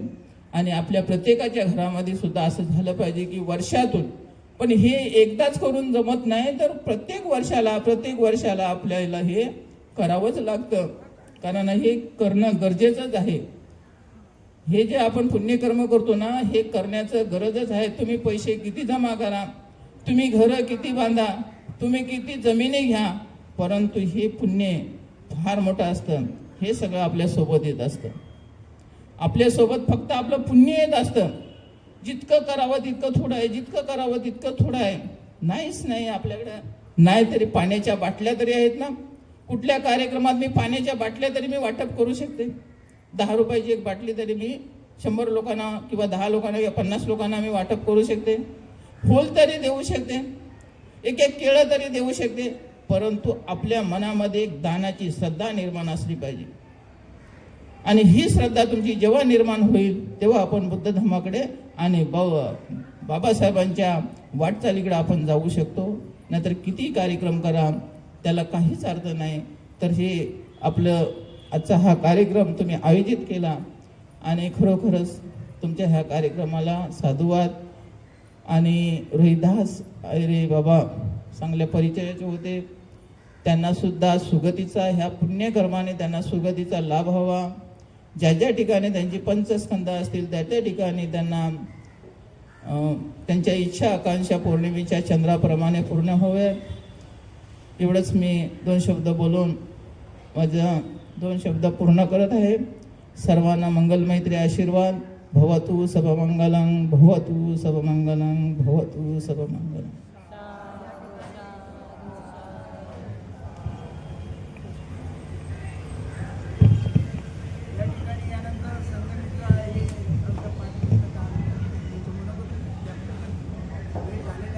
एच बुद्धातीताच एच बुद्धानागता पशुपन्नाच ए बुद्धा हम वंदामी सब. बुद्ध असे आहेत की जिथे तुम्ही जाल, विश्वाच्या कोणीही कानाकोपऱ्यात गेलात तरी बुद्ध आहे. तर बुद्ध कसे एकदम काही बुद्ध झाले नाही. सिद्धार्थ होते आधी, आणि सिद्धार्थाच्या वयानुसार 20व्या वर्षापासून खरं पाहिलं तर त्यांच्या जीवनाला गतिमान झालं म्हणायला काही हरकत नाही. त्या काळामध्ये संघाच्या सभासद बनण्याची, कारण राजकुमार 20 वर्षाचा झाला की संघाचा सभासद व त्यांना घ्यावं लागत होतं. त्या सभासदामध्ये त्यांना 5 नियम दिले जात होते, जसे आपण पंचशील म्हणतो. तर ते पंचशील तिथून आलेलं आहे, बरोबर आहे. म्हणजे बुद्धांनी म्हणजे माणूस म्हणतात ना, वयाने मोठा होत नाही. माणूस वयाने मोठा होत नाही. वयाने काय मोठं होते? हे निसर्गानं दिलेलं शरीर वाढत असते. माणूस शरीराचं कसं निसर्गाने दिलेलं शरीर वाढत असते. वयाने माणूस मोठा होत नाही. माणूस मोठा कशाने होतो? सद्गुणाने, गुणाने, ज्ञानाने. ज्याच्याकडे ज्ञान आहे त्याला आपल्या मोठेपणा दाखवावं लागत नाही. त्याच्याकडे सद्गुण आहे त्याला सांगावं लागत नाही की मी इतक्या वर्षाचा आहे, की मी एवढ्या कमी वर्षाचा आहे, की तेवढ्या वर्षाचा आहे. त्याचे सद्गुण त्याची उंची बरोबर वाढत असतात. आपण शरीराने किती उंच असलो तरी आपली उंची महान होत नाही. तर आपल्यातलं जे कार्य आहे, आपल्यातले जे सद्गुण आहेत, आपल्यातलं जे कर्तृत्व आहे, आपल्यातली जी निष्ठा आहे, ही जर प्रगट असेल ना, तर आपली उंची कुठपर्यंत पोहोचली हे सुद्धा त्या व्यक्तीला कळत नाही. लाल बहादूर शास्त्रीच्या वेळेस म्हटलेलं होतं बघा, उंची छोटी पण कीर्ती मोठी. कारण शरीर काय आहे याला काही महत्त्व नसतं, तुमच्या कर्तृत्वाला महत्त्व आहे. तुम्ही कोणते कपडे घालता, किती कपडे ठेवता, किती दान करता, किती काय करता याला महत्त्व नाही, पण तुमच्या कार्याला महत्त्व जरूर आहे. कार्य सद्गुणित असलं तर निश्चित त्याचं फळ चांगलं मिळतं. आणि जे दान धर्माच्या काही गोष्टी आहेत तर त्या कराव्या. कुशल मंगल आहे, बाबासाहेबांनी सांगितलेलं आहे, बुद्धांनी सांगितलेलं आहे. पण त्या दानाचा सदुपयोग कुठे होतो ते पण पाहायला पाहिजे. ते दान कुठं जातं ते पण बघायला पाहिजे. दान जर अर्थवेटर गेलं तर त्याचा काही कुणाला लाभ होत नाही, ना देणाऱ्याला ना घेणाऱ्याला. म्हणून दानाची पारमिता ही कुशल कर्माची जरी असली पण ती सदुपयोगाची असायला पाहिजे. आणि प्रत्येकाने दुखिताला मदत करा, जो भुकेला आहे त्याला अन्न द्या, गरजूंच्या तुम्ही कामी पडा. जसे आता भिक्खू संघ आहे, भिक्खू तुमच्यावरच अवलंबून आहे. सदैव त्याने सगळं आपलं त्यागलेलं आहे आणि खरोखर तो आपल्या सर्व त्यागी झालेला आहे. प्रत्येक गोष्टीसाठी तो तुमच्यावर अवलंबून आहे. तर हा जन्म आणि मृत्यू हा दुःखाचं कारण म्हणाल तर जन्म हेच खरं मुळाचं दुःखाचं कारण आहे. दुःखाचं कारण जन्म आहेत, कारण जन्मापासून आपल्याला संघर्ष करावा लागतो. आणि संघर्ष म्हणजेच दुःख आहे. संघर्ष कशासाठी करतो आपण? प्रत्येक गोष्टीसाठी संघर्ष करतो आणि तिथूनच दुःख निर्माण होतं. तर ते मरेपर्यंत दुःख असतं, कारण जन्म आणि मृत्यू हे अटळ आहे, बरोबर आहे. तुम्ही जन्माला येणार त्याची तारीख नोंदवल्या जाते, मृत्यूला जाणार त्याची तारीख नोंदवल्या जाते. परंतु तितका जो मधातला कालावधी असतो ना, त्या कालावधीची कुठेतरी नोंद होते का? होते. पण कशाची नोंद होते? तुमच्या सद्गुणांची, तुमच्या कर्तृत्वाची आणि तुमच्या गुणाची. तेव्हा इतिहास रचला जातो. तुमच्या दुर्गुणाचा पण इतिहास रचला जातो. तर अशा प्रकारे आपण कुठलंही कुशल कर्म करताना आणि परत जे काही आहे आपण काय म्हणतात जन्माची गोष्ट घ्या तर परिवर्तन होतं. मृत्यूनंतर परिवर्तन होतं, कारण आपलं शरीर सगळं हे जातं. कुठली येवणी काय येवणी कोणी पाहिली कोणी दाखवली हे कुणालाही माहीत नाही, बरोबर आहे का? कुणाला तरी माहीत सांगता का तुम्ही? नाही माहीत कुणाला. कुठली येवणीत आता तुम्ही तरी आपण कोण्या येवणीतून कुठं आलो हे माहीत आहे का? नाही माहिती आहे. म्हणून बुद्धांनी म्हटलं की त्याच्यानंतर कुठलंही काही आहे नाही. आणि आपण कुणा आता जे काही आहे, जसं तुम्ही एखादी मी मरण पावलोय आणि तुम्ही मला चिवर देता आहे, पैसे देता आहे, दान देता आहे, खाना देता आहे, पिता देता आहे, भिक्षुणीला हे आवडत होतं, बुट आवडत होते, हे आवडत होतं, तुम्ही माझ्या प्रेताच्या ठिकाणी नेऊन टाकताय. मला तर ते काही दिसतही नाही आणि कळतही नाही, कारण माझं शरीर तर निर्जीव झालेलं आहे आणि त्याचा उपयोग घेण्यासाठी ते तयार नाही आहे, कारण ते नष्ट झालेलं आहे. जेव्हा पंचमाधातून स्कंदांनी हे जेव्हा शरीर बनतं ना, तेव्हा महापंचधातूतले हे सगळे विलीन होऊन नष्ट करून टाकतात. म्हणजे त्याला काय, आता डोळे असले तर आज मी बघू शकते, कारण माझ्यामध्ये चेतना आहे, माझ्यामध्ये ऊर्जा आहे, माझ्यामध्ये हवा आहे, माझ्यामध्ये नभ आहे. म्हणून मी तुमचा अशी संवाद साधू शकते, तुम्हाला दुर्गुण सद्गुण सांगू शकते. पण जेव्हा हे माझं शरीर निर्जीव होईल आणि तुम्ही मला पंचपक्वान जरी दिलात तरी मला ते लाभदायक नाही. म्हणून म्हणण्यात आलेलं आहे, बंधूंनो, बायांनो, तायांनो, मायांनो, जोपर्यंत आपल्या घरातले लोक, मग ते सासू सासरे असो, नंदादिरा असो, माय बहिणी असो, कुणाशी भेदभाव न करता आपल्या मनादिलातून सविच्छेनं त्यांची सेवा करा. त्यांना काय हवंय, काय नकोय, त्यांना भोजन हवंय, भोजन द्या, त्यांना वस्त्र हवंय, वस्त्र द्या. नाही ती माय म्हातारी सासू आहे, तिला कशाला चष्मा पाहिजे, कशाला साडी पाहिजे, सतत घरी पडली राहते, काय वाजते. नाही, तिला पण भावना आहेत. शरीर जरी निसर्गाने तिचं म्हातारं केलेलं आहे, परंतु भावना म्हाताऱ्या नाही झाल्यात. तिला काहीतरी वाचण्याची इच्छा होते, तुमच्यासोबत फिरण्याची इच्छा होते. ह्या भावना कशा असतात, भावना कधी लहान मोठ्या होत नाही आणि मायाजाळ कधी तुटत नाही. कारण आईला मुलाचा कधी प्रेम असतं. ती तुम्हाला दुखवलं, काही सुकलं, तर तिच्या ज्या काळजाला, अंतकरणाला ज्या वेदना होतात ना, त्या इतरांना नाही होत. वडिलांच्या ज्या अंतकरणाला वेदना होतात ना, त्या इतरांना नाही होत. लहान मूल जरा बाहेर पडतं, लहान मूल कुठं पडतं, अंगणात खेळताना पडतं, त्याला कुठेतरी घुटण्याला कुठेतरी जखम होते. पण आई वडील घरात असतात, त्यांच्या हृदयाला धक्का बसतो, त्यांच्या मनाला यातना होतात, दोघंही पळस सुटतात. मुलाला कुठं लागलं, काय लागलं, त्याची हे करतात, सुरू निशा करतात. तर ते आपण जसजसे म्हातारे होतात, आपण जसजसं मोठं होतो, विशीतलं मिशीत येतो, मिशीतलं तिशीत जातो, लग्नाच्या कार्यात जातो आणि आपल्या संसारात गुरफटतो. त्या संसाराचा गाडा चालवताना एक भान माणसांनी विसरू नये की आपल्याला पण ह्या गाड्याचं स्कंद आणि मजबूत खांब बनवण्याचं कार्य ज्यांनी कोणी केलं असेल, ते माझे माता पिता आहेत. जे माझे माता पिताच गुरु आहेत. सर्वप्रथम आपले माता पिता गुरु असतात, नंतर बाकी सगळे गुरु असतात. कारण आपल्या माता पितांना पण गुरु असतात, आहे की नाही, गुरु नंतर, पण आपले माता पिता आधी. त्यांना काय हवं, काय नको ते जिवंतपणी द्या. मेल्यावर देईल म्हणू नका किंवा देऊ बी नका. हा फार मोठा दिखावा आहे. मोठं मंडप घातलं, 15 भिक्षू बोलवले, दान केलं, पुण्य केलं, शून्य केलं, सगळं केलं, पण ते व्यर्थ वाया गेलं. कारण जिवंतपणे मी माझ्या मायबापाला नको त्या यातना दिल्या, आश्रमात नेऊन टाकलं, हिला इतकं खायला लागते, आम्हाला काम आहे, मुलाला सोडायचं आहे, हिचा उगाच त्रास आहे, झालं, संपत आलं. तर अशा प्रकारे हा आपण आपल्यामध्ये परिवर्तन करायला पाहिजे. आणि ज्या काही रूढी परंपरा, 5 मिनिट, रूढी परंपरा ज्या काही आहेत पुराण्या काळातल्या, ज्या आपल्या आजी माझी म्हणजे काय असेल तिच्यापासून चालत आलेले आहे, परंतु बोधिसत्वाने आपल्याला 22 प्रतिज्ञा देऊन त्याला इन्कार केलेला आहे. तर आपल्या बुद्धीच्या तत्वावर जसं बुद्धाचं तत्व आहे, अतदीप भव. आता माझ्यावर वेळ कमी आहे म्हणून मी इथेच थांबणार आहे, पण आपल्या बुद्धीचा विकास करून त्या परंपरा रूढी तुम्ही नष्ट करा आणि बोधिसत्वाच्या विचाराने अंगीकृत व्हा आणि ते आचरणात आणा आणि आपल्या घरामध्ये सुखी संपत्ती आणि आनंदाने स्वर्गरूप जे म्हणतात ना, स्वर्ग तुमच्या घरातच आहे, तुमच्यातच आहे, तो प्राप्त करा. मग भवतु सब मंगल रक्षन्तु सब देवता.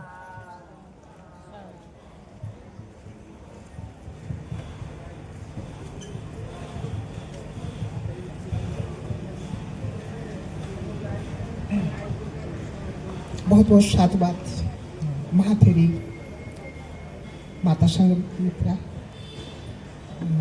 द्वितीय संघमित्रा. अब अजंता बुद्ध विहार थाने से पधारे भंते प्रज्ञा ज्योति भिक्खु आप सबको भगवान बुद्ध की वाणी प्रदान करेंगे. भंते प्रज्ञा ज्योति.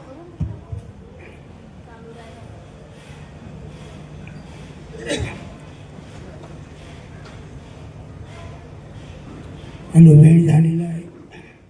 मनाची इच्छा जी आहे ऐकण्याची पाहिजे, आणि म्हणून मी थोडंसं जास्त नाही बोलता, आपल्याला पटेन असंच बोलेल. नाही पटलं तर इथंच पटकून टाका आणि घरी जा, भोजन करू. म्हणजे माझ्या भंतेंनी, लखनूच्या भंतेंनी चांगले बोलले. आमच्या संघमित्रा म्हातारी या फार जुन्या आहेत. दुसऱ्या संघमित्रा दोन्हीचं नाव आणि अंबुलीचं नाव सांगा. नावाला काही महत्त्व नाही, पण मी थोडंसं 10 मिनटं घेत आहोत तुमचे, पण चित्त मन लावून ऐकायचं. विश्वाला शांततेचा मार्ग दाखवणारे तथागत भगवान गौतम बुद्ध, महामानव डॉक्टर बाबासाहेब आंबेडकर यांच्या विचाराला, त्यागाला त्रिवार अभिवादन. सरदार संपन्न उपासक उपासिका सर्वांना माझा जय भीम.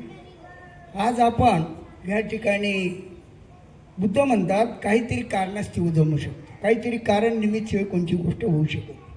असे ते रोहिदास दौलतराव आहिरे यांचा तिसरा पुण्य अनुमोदन संघदान आणि त्यांची पत्नी लिंबुणीबाई. हां, लिंबुणीबाई म्हणजे त्यांचं दुसरं नाव ठरलं, नवीन जन्म झाला. पहिलं नाव काय नाही, अंबाबाई काय जे असेल ते. आणि म्हणजे याच्यामध्ये उद्देश हा आहे का घरी येऊन सुधारले. ज्या वेळेला आपली मुलगी आपल्या घरी असते तिचं नाव सासऱ्याला गेल्यावर बदलतं.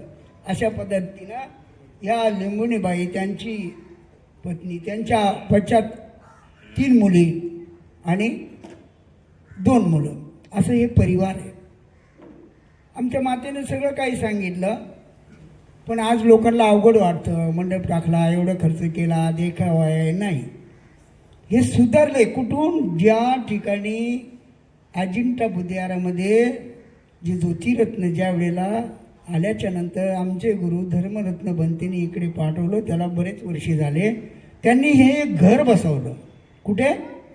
आरोली सेक्टर 5 का काय आहे की नाही, 6ला. किती नाव मोठं केलं, त्याला मेहनत लागली का नाही? आई त्या पिठावर रेगा नाही, स्वतः केलं. आता मी नाव घेत नाही, नाव घेतलं लोकांना राग येतो. आई त्या पिठावर रेगा मारणारे किती दिवसाचे असतात हे तुम्हाला सांगून काही महत्त्व नाही. त्यांनी स्वतः पेरलं आणि उगवलं. जसं संघमित्रांनी सांगितलं, या महाराष्ट्रामध्ये हे कुठे संघदान दिसत नव्हतं. आता आम्ही 15-20 वर्षे बौद्धचार्य, नंतर भिक्षू, नंतर सगळ्या गोष्टी आम्हालाच कळत नव्हतं. अनेक लोक टकले म्हणायचे माझ्या गुरुला. माझा गुरु 1 महिने लहान, आम्ही मोठा आहे. दुसऱ्या संघमित्रानं सांगितलं, संघमित्राने वय किती असू त्याला महत्त्व नाही, हे पण सत्य आहे. त्यांच्या शब्दाला मी तेवढा मार्क दिला. दुसराही मार्क आहे, पण तो लोकांचं मन दुखावलं जातं. खरं बोलल्यावर शक्य यायला राग येतो, आहे की नाही मराठीमध्ये. आणि म्हणून आज ह्या आरोलीमध्ये हे जे शिकवलं ज्योतिरत्न, आमच्या गुरुने ठाण्यामध्ये फक्त अवघे 270-80-90 घर आहे. जे काही बरवा लोक आहे पुऱ्या याच्यामध्ये 70% आहे. आणि ते लोक करतात, ज्या वेळेला भोजनाला जातात आपल्या लोकांना थोडं वाईट वाटतं. सगळं खरं सांगायला 8 ते 12 प्रकारचं भोजन असतं. तुम्ही तर बघितलं असं नाही, ते किती भोजन असतं वेगवेगळ्या पद्धतीचं, याच्यापेक्षा जास्त असतं. पण आमच्या समाजाला जर म्हटलं तर एक भाजी आणि एक डाळ जरी बनवली तर भरपूर झाली. ती का म्हणे देणं हरकत नाही, माहिती नाही आहे, पण चेतनापासून दिली. देऊ का नको, देऊ का नको, म्हणजे अशा काही गोष्टी आहेत, त्याकडे आपल्याला दुर्लक्ष करायचं आहे. आज हे जे संघदान जे त्यांच्या टेबल यायच्या अगोदर तुम्हाला सगळा सजावट दिसेल. त्यांचे भाऊ आणि भाऊजाई इथं आहेत. आज फार मेहनत घेता, एवढी मेहनत घेता. 4 वाजता उठता का 5ला भगवान झाले, आणि सगळी तयारी करून आम्ही 9ला टच होतो कोणत्या कार्यक्रमाला. आणि ती तयारी बघायला भेटते. तो पहिला प्रथम ह्या बॉम्बईमध्ये 1 नंबर आहे. म्हणजे मी फिरतोय सगळीकडे, गावाकडे बी आहे. आणि मोठे मोठे थेरं माथेर आहे. औरंगाबाद तुम्ही पाहिलं नसेल, 110 बुद्धविहार आहे. 110 मध्ये 120 बनतेजी आहे. म्हणजे अनेक मोठे संघ नायक पण आहेत. मुळावा, नांदेड, बीड, परभणी तुम्ही पाहिली पण असेल. पुसद, हिंगोली ह्या भागाकडे जाऊन आलो, परंतु हे वळण नाही दिलं. मला एक म्हणायचं म्हणजे, मी एक महाराष्ट्रीयन आहे, कट्टर जे बी मला आहे. माझे गुरु म्हणायचे भंतेजी, ओ दिवेकर, माझं सरनेम पहिलं दिवेकर, तुमचं आहे रे. बघा किती जेवण दिलं आहे, किती ते. म्हणलं बघ तुमच्याकडं. मी त्यांना गावाला घेऊन गेलो, 15 दिवस फिरवलो माझ्या पैशाने. प्रत्येक जिल्हे सगळं काही दाखवलं, आनंद झाला. पण तो आमच्या चुलत भावाचा पुतण्या सरपंच होता. भंतेजी या म्हणे भोजनाला, गरम गरम भोजन हे देईन ते देईन. गप्पा मारीत बसलो, 12 वाजले तरी काही शिजतच नाही, म्हणजे काहीच नाही. भंतेजी माझा भूक लागते, त्यांना होती डायबिटीस, ते चिरडले माझ्यावर. मग म्हटलं अरे झालं का नाही बाबा? झालं. गेल्याच्या नंतर 2 तासापासून ते जेवण फक्त आणि फक्त 2 चपात्या आणि डाळ, आणि काय म्हणे भरपूर जेवण. असं आपल्या समाजामध्ये ते त्यांचा 2 शब्द ऐकून घेतले आणि म्हटलं आदतची मजबूर आहे की नाही. त्यांच्यानंतर त्यांना डायबिटीस असल्यामुळे तिथून 40 किलोमीटर जाऊन त्याला हॉटेलमध्ये भोजन दिलं. तुम्हाला खोटं वाटतं, त्या व्यक्तीला भोजनाशिवाय तयार नाही तर पोटामध्ये आग पडते. आणि तेव्हा ते खूप झाले, रागवायचं बंद झालं. म्हणजे हे जे समाजमध्ये आहे जे आहे, आम्ही काही काळामध्ये आम्हालाच कळत नव्हतं, बाकीची बातच सोडून द्यावं. संघदान वगैरे वगैरे काय करायचे, एकाला बोलवलं 100-50 दिले, 500 दिले, झालं त्याचं संघदान. वाढत चाललं आहे आता, परिणाम वाढत चालला नाही असं नाही, प्रगती झाली. तर मला हे म्हणायचे या ठिकाणी ज्या ठिकाणी कलकत्त्याहून सिलीगुडून जे लोक आले, जे भंतीचे, त्यांची चालरीत बघा फक्त, मग माहिती पडेल काय आहे याच्यामध्ये. म्हणून बर्वा परिवार बांगलादेशमध्ये 15 लाख बुद्धिस्ट आहे, परंपरा बुद्धिस्ट आहे, कलकत्त्यामध्ये आहे. मी तर काही गेलो नाही, मला इथं सुटत नाही. म्हणजे माझे गुरु सांगतात, इकडे येऊन बघतोय तर खरोखर प्रगती चांगली आहे त्यांची. हमारा क्या, जय भीम बोलो किधर भी चलो, आहे की नाही, जय भीम बोलो किधर भी चलो. म्हणजे ह्याच्या काही गोष्टी दूर ठेवायच्या आहे. तुम्हाला सवय लागेल तर तुमच्या नातेवाईकाला शिकवायचं आहे. जसं आपण मोबाईलात टाकतो ते त्याला म्हणतो टाकता सगळीकडे होते, पेरल्या जातं. म्हणून आपण जे शिकलो ते तुमच्या नातेवाईकाला शिक, एवढं. नाही तर बहीण करते, हो लिंबुनीबाई करते, अशा पद्धतीने लिंबुनीबाई बहिणीची बहीण जी आहे ती हिंदू धर्मानं आणि काही गोष्टी करतात, ही आपण शिकायचं. अशांना वाळीत टाकायचं शब्दामध्ये. वाळीत म्हणजे बाबा हे असं झालं तर मी येणार नाही. आपले 1% काय 2% लोक वाहिलेले आहेत तुमच्या माहिती करतात.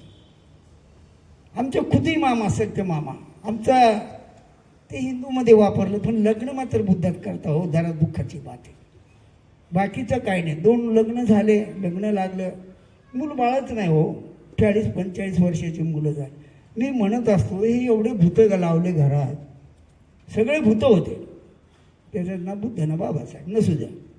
अरे त्या भूतामुळे तुम्हाला मुलबाळ होत नाही, म्हणजे त्यांना थोडंसं टोचन दिलं, घाबरवलं. हे भूत आहे ना, भूतामुळे. आता कारणाचं दुसरं पण तो म्हणतो माझ्या भावाने करणी केली, म्हणजे किती अंधभगत, किती पाखंड आहे. असू द्या, काय हरकत नाही. प्रगती चांगली आहे, वाईट नाही आहे. आज मला बॉम्बेमध्ये ठाण्यामध्ये 54 वर्ष झाली ती प्रगती आणि आजची प्रगती. आम्ही स्वतः हिंदूमध्ये होतो. बाबासाहेबांनी 14 ऑक्टोबर 1956 आपल्याला दीक्षा दिली 5 लाख तेव्हापासून. आणि बाबासाहेब बोलले एवढा मग काय आमच्या व्हायचा पूर्ण औरंगाबादचा मी व्हाय. हिंदू म्हणून जन्मलो, हिंदू म्हणून मरणार, हे शब्द गेले. याच्या पलीकडे 22 प्रतिज्ञा 5 चिन्ह म्हणतो, काहीच नका बोलू, फक्त 5 चिन्ह आणि 22 प्रतिज्ञेवर मात्र जोर जरा मंगलिमा. म्हणून आमच्या एका संघमित्रांनी सांगितलं काय, किती जगला त्याला महत्वाने, कसा जगला त्याला महत्व. आता रोहिदास नाव मोठं आहे. रोहिदास एक गुरु आहे आणि लिंबुणी वण आहे आमच्या बाईचं नाव चांगलं आहे. परंतु बुद्धाने सांगितलं नावं हे ओळखण्याकरता ना, नावासारखं वागलं. नावं बदली होतात. बाबासाहेबाचं नाव का बाबासाहेब नव्हतं, भीमा आंबेडकर वगैरे वगैरे वाढतच जातं नाही का. अंगुलीमाल वाढतच गेलं, हिंचक झाले, अंगुलीमाल झाले, थेरम झाले, माथुरी झाले. म्हणून जीवनामध्ये आपण पहिलं काय होतं याच्याकडे नाही बघायचं. सध्या काय माझ्या पुढं जर खाली बघितलं नाही तर मला ठेस लागेल, मी पडणार. प्रत्येक माणसाला, बाईला मागं वळून बघायची सवय. बघा तुम्ही चालताना कुठे बघा, पुरुषाला बी आणि बाईला पण आहे. मी बघतो त्याची तुम्ही निगराणी करा. सत्य याला कारण काय माहिती का, मन जे आहे एक ठिकाणी नाही. ह्या मनावर कंट्रोल करणं हे बौद्ध धर्माचं काम आहे. आपल्याला बाबासाहेबांनी बौद्ध धर्म दिला आहे आणि आपण खरोखर अर्थानं खरं जर बघितलं तर आपण काहीच नव्हतं पहिले. मी स्वतः खंडोबाचा उपास करायचो. आता माझा वय 74. तुम्ही म्हणणार कसं खंडोबाचा उपास करायचा, या पाय उभं राहायचं, असं काय करायचं. ते जे माझे गुरु आहेत, आता ते सांगायची वेळ तर अनेक लोक म्हणतात सांगायचं नाही, सांगावं लागेल. याच बॅगमध्ये भंतेजीच्या, तेव्हा मी भंतेजी नव्हतो, सर्व्हिसला असेल, खंडोबाचा उपाय आला ते घेऊन जायचे. एकदा नेला मी, नवीन आणले, अजून नेला ते खंडोबाचे देव, मी परत आणले. तिसऱ्यांदा योग असतो, कर्म असतं, चिवर जसं अंगावर याचे कर्म आहे, काहीतरी पारामिता असते. चौथ्यांदा तेच फेकून दिले पाण्यात माझ्या हाताने. काळ बदलत गेला भंतेजीने शिकवलं आम्हाला 1980मध्ये वंदना वगैरे शिकवलं, मग बौद्धचारी वगैरे वगैरे, मग भिक्खू, नंतर सगळी झाले. प्रगतीला टाईम लागला ना. हो. आणि म्हणून आपण प्रगती मागं राहायचं. कोण चुकते त्याला दोष नाही द्यायचा. दुसऱ्याकडे बोट केलं तर 4 कोटीनं. मी जरी भिकू तर मी पण किती घाण आहे तुम्हाला माहिती नाही. माहिती आहे का? आणि मीच खंडोबाचा उपास केला म्हणजे किती घाण होतो. आणि म्हणून जसं अंगुलीमाल काय अंगुलीमाल नव्हता तो ना, हिंसक हिंसकचा अंगुलीमालाचा मात्र तीर वगैरे. म्हणून बुद्धाने सांगितलं जा आणि ते पान तोडून आण. त्याला वाटलं मी सहज आणलं आणि सांगितलं परत लावून दे. तो काय डोंबलं लावून देणार रे म्हणे. मग एवढेचे लोक वगैरे मेले म्हणून असं ते उदाहरण दिलं. त्याच्या हातार खाली पडलं ते बुद्धाच्या मागं. म्हणून अशा प्रकारे माणूस बदलत चालतो, बदलतं. प्रत्येक व्यक्तीचं जरी भिकू कपडे अंगावर घेतले यातूनही बदलायला भरपूर टाईम जातो, हे लक्षात ठेवा. म्हणून किती जगला त्याला महत्त्व नाही, कसा जगला याला महत्त्व आहे. ज्याप्रमाणे रोहिदास आपल्या पुढे नाही, 3ऱ्या वर्षी काय करायची जरूर, काही करायची जरूर. माझं मत असं व्यक्ती आणि करायची जरूर पण आहे. आता तुम्ही म्हणणार 2 थडीवर का बोलतो डबल, नाही का? आता तुम्हाला समजलं म्हणून करू राहिले ते, पहिल्या थोडीच करते एवढं. आणि म्हणून करताना हे करणं सुद्धा पुण्यकर्माचा लाभ आहे. मनुष्यमूर्त बुद्ध आणि त्याच्या धम्मात आहे. 4 धातू आकाशात जातात, 5वी माती जी आहे ती आपण जाळतो आणि ती कुठे टाकतो, पाण्यामध्ये टाकतो, हसती. कालांतर एकंदरीत अनेक लोक म्हणतात मीच म्हणत होतो परत जन्म नाही, पण मी आज म्हणतो परत जन्म. शिबिर कोणी केले बरोबर हात करा, 1-2 धन्यवाद धन्यवाद धन्यवाद. 4 लोक भेटले. शिबिर आहे. अरे बुद्ध तर आम्हाला माहिती बी नव्हतं. बुद्ध कोण नाही, फक्त आणि फक्त बाबासाहेब. बाबासाहेबामुळे आम्हाला बुद्ध समजला, नाही तर काय समजला असतं. हा प्रश्न महत्त्वाचा आहे. आणि म्हणून शिबिर करणं, भिकू जरी असेल तरी शिबिर करणं महत्त्व. हे आमच्या जवळ राहतात, त्यांनी बी बरेच शिबिरं केलं, पण तू लॉंग कोर्स नाही केली. 10 दिवसापासून सट्टीपटन वगैरे वगैरे, 15-20 दिवस, 1.5 महिना, 45 असे शिबिर. म्हणजे काय करावं लागेल याला, कारण आपलं मन कंट्रोल करण्याकरता. बुद्धाने काय बाजारात जाऊन मेथीची भाजी नाही आणली, ध्यान करत बसले, पायऱ्या गेले, नंतर त्यांना सम्यक संबुद्ध झाले. किती वर्ष जगले बुद्ध? 80 वर्ष. बाबासाहेब किती वर्ष जगले? 65 वर्ष. 27 बुद्ध किती वर्ष जगले? कल्प वर्ष. आता कल्प 2 लाख 3 लाख लोकांना पटणार नाही, पुस्तकात हे समजा. आणि ते कसे जगले याला महत्त्व आहे. म्हणून बुद्ध आणि बाबासाहेब म्हणतात, काय म्हणतात, आम्हाला 14 एप्रिल डोक्यावर घ्या, सफेद कपडे घाला, नाचायचं काम करा. हे काम नाही करायचं. मला विचार घ्या. बाबाचं आणि बुद्धाचं म्हणणं हेच आहे. मग आमचे मंदिरं बांधू नका, काहीच करू नका, अगरबत्ती लावू नका, काही जरूरत नाही. पण केल्याशिवाय शोभा येणार नाही. असं विधान दिलं असतं पिशीदू, हे ठेवल्याशिवाय शोभा आली का? हा प्रश्न आहे, प्रश्नचिन्ह आहे. आणि म्हणून 14 एप्रिलला नाचायची याची त्याची जरूरत नाही. नाचू शकता, आनंदाचा भर आहे, पण दारू पिऊन नाही नाचू. पण दारू पिल्याशिवाय आम्हाला नाचताच येत नाही, अशी परिस्थिती. टिपऱ्या खेळल्याशिवाय आम्हाला नाचताच येत नाही. आहे का? आपल्याला धम्म दिला आहे, सगळं दिलं आहे. आणि म्हणून बाबासाहेब 65 वर्ष जगले आणि बुद्ध 80 वर्ष जगले. पण जगाच्या पलीकडे आज पृथ्वी तलाचं म्हणजे जेवढं जग आहे हे बनवलं कोणी? हे फक्त आणि फक्त बुद्धाने त्याचा शोध लावला. गोएंका गुरुजीनं त्याचा शोधमधून सांगितलं, प्रवचनमधून सांगितलं. काय सांगितलं? याचा कोणतरी कुदरत आहे, काहीला नाम नाही, रूप नाही. आणि म्हणून बुद्ध हा गोएंका गुरुजीच्या पुस्तकामध्ये आहे. 5 स्वप्न पडलेले आहेत. काही ठिकाणी तिथं बोरविले दाखवलं, बुद्ध जन्मल्याबरोबर 5 पाऊल चालले. पसंत आहे बी नाही आहे. आणि म्हणून करताना बुद्ध हे जे आहेत, बुद्ध म्हणजे आपल्याजवळची बुद्धी असं समजून चाला ना. धर्म आणि धम्मामध्ये तफावत आहे. धर्म म्हणजे हिंदू, मुस्लिम, ख्रिश्चन, बौद्ध वगैरे वगैरे, आणि धम्म म्हणजे नीतिमत्ता. धम्म म्हणजे एकाग्रता आणि धम्म म्हणजे विनय. आणि म्हणून बौद्ध धर्म बराच पुढे चाललेला आहे. पण त्याचं कच्चीकरण, अनेक उपासक एकमेकाचे टंगडे धरून, अनेक भिक्षू एकमेकाचे टंगडे धरून मागं ओढतात. तर वेळेच्या अभावी मी दुसऱ्याला बोललो, कमी बोलता माणूस जास्त बोलते. माझे 10 मिनटं झालेले आहेत, पण थोडंसं 2 उदाहरण देऊन मी थांबत आहे. कारण दुसऱ्याला मी बंधन घातलं आहे की नाही, आणि मी स्वतः जर अर्धा तास बोललो तर किती मोठं पाप लागेल मला.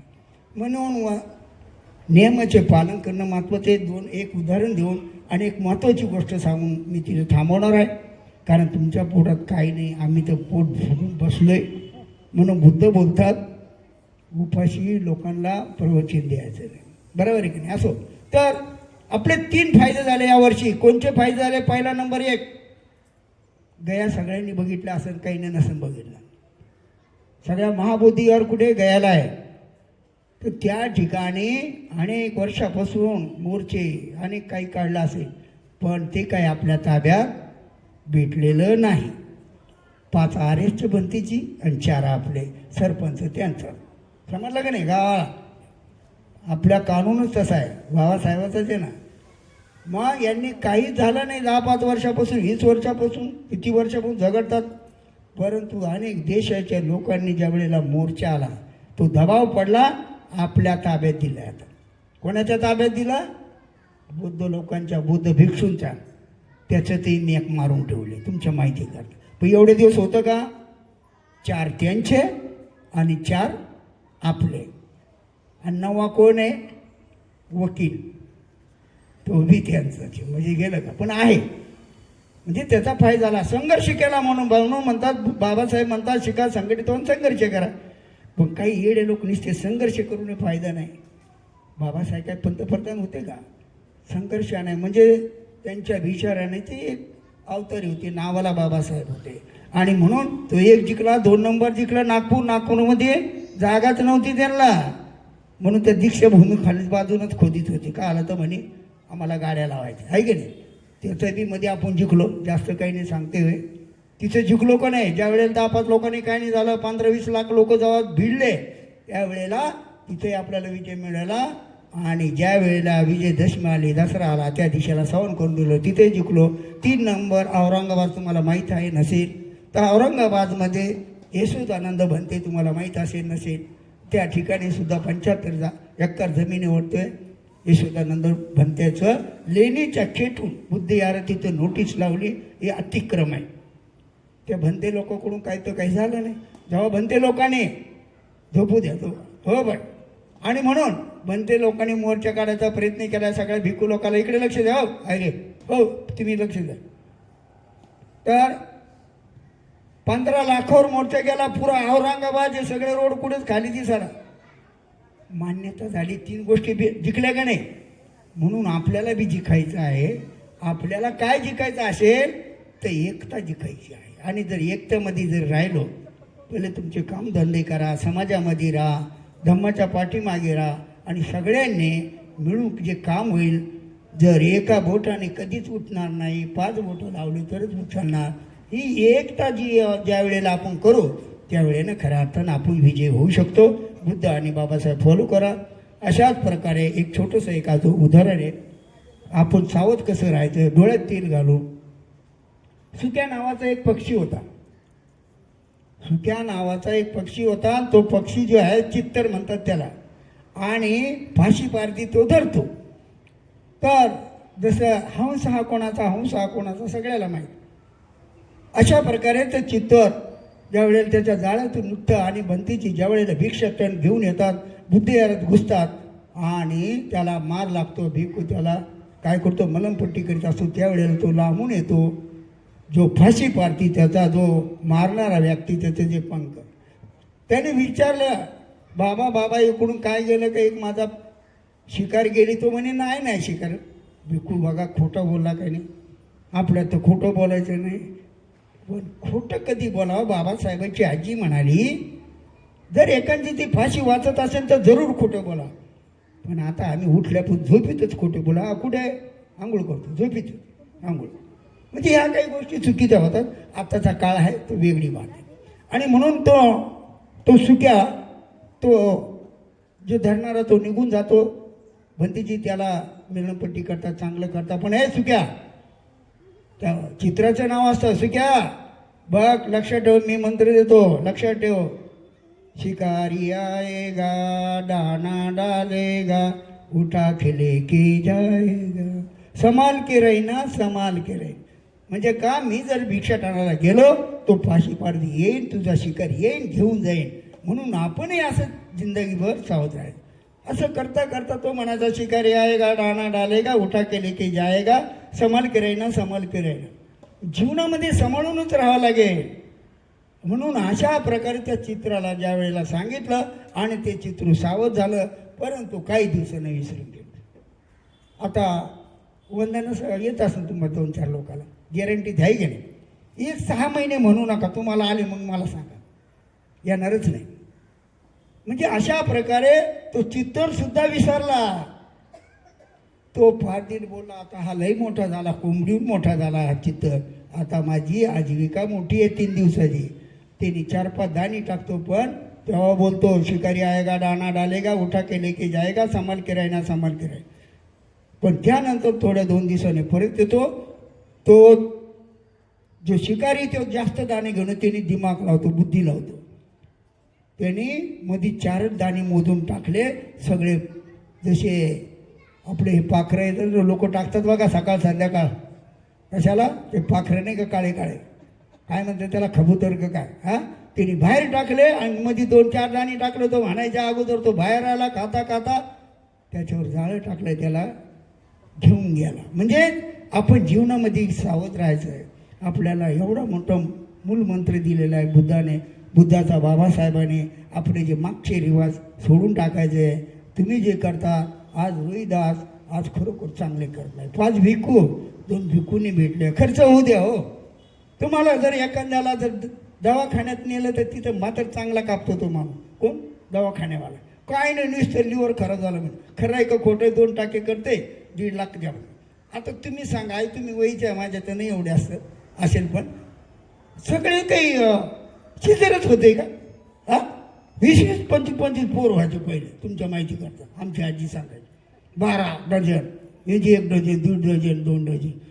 हा तो लगे पहिलेच पोरीला म्हणतो, पोरी दम नाही धर, तो काय म्हणे, तो डॉक्टर देतो भडकून, सगळी कडून निसतं शिजर चाललंय. हे पैसे कमायचं काम म्हणजे आई बोलण्याचं उदाहरण आहे. मग काही गोष्टी थोडं जर असलं तर आपण तिथे मात्र झक मारून भरतो. आणि हे जे केलं तर काय तुम्ही उपकार नाही केले, तुम्हाला धम्म समजला म्हणून करत आहात. तुम्ही शेजारी नालंदा या ठिकाणी बघितलं ज्योतिरत्नाचं, तिला किती कार्यक्रम झाले, जवळजवळ 30 लाखाच्या पुढे झाले. माझा जजमेंट आहे असं.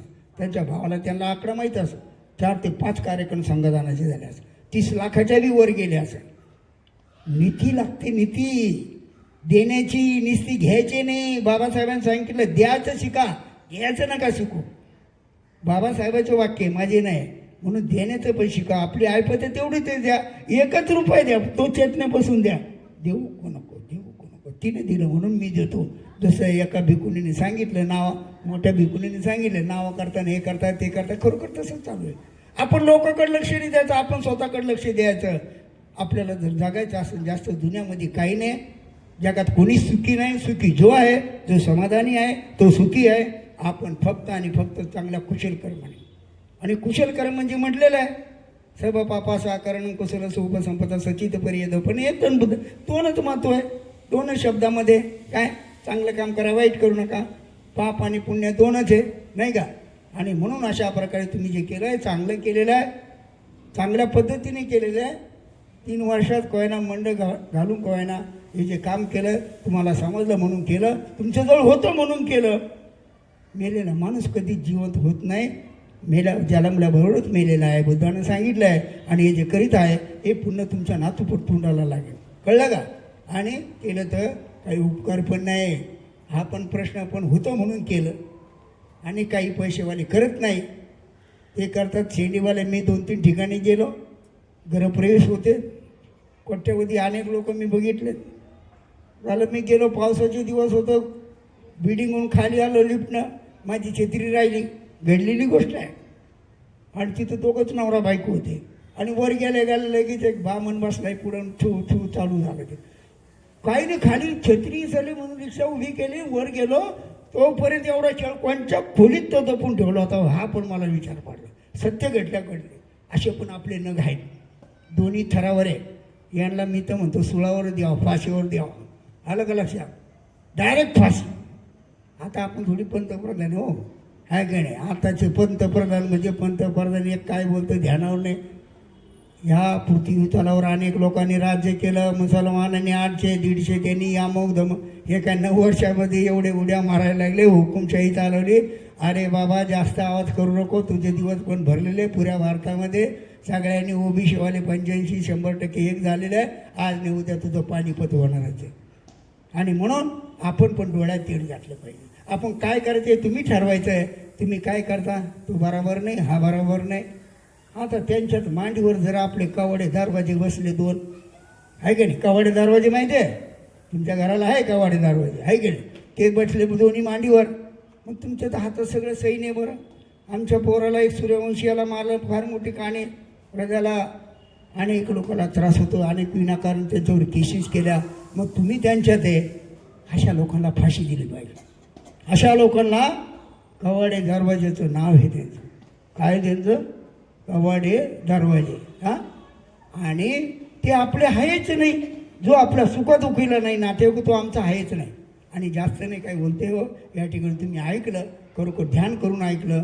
आमची माताने डोळे लावले, आमच्या भावाने आमच्या मुलाने त्याला जोरात वाजवली, झोपली. अरे झोपसुद्धा ही ध्यान भावना आहे बाबूजी, झोपसुद्धा ध्यान भावना झोपली होती ती. आणि म्हणून आता या ठिकाणी संगदान होईल आणि आटप तो करीतो. तुम्ही ऐकल्याबद्दल सगळ्यांचं मी धन्यवाद करतो. हे भिक्षू लोक सगळे आलेत, नाही तर बोलणारे भरपूर आहे, 1-1, 2-2 तास बोलणार आहे. जे माझे 5-7 मिनटं वाढले त्याच्याबद्दल मी क्षमा दिलगिरी करतो. यानंतर संगदानाचा कार्यक्रम होईल, धम्मदानाचा कार्यक्रम होईल, शेवटची गाथा होणार आहे. बोला साधू साधू सा. तर तुमचे परिवार आहे ना, हे सगळे उभे राहा, हे घेऊन गा.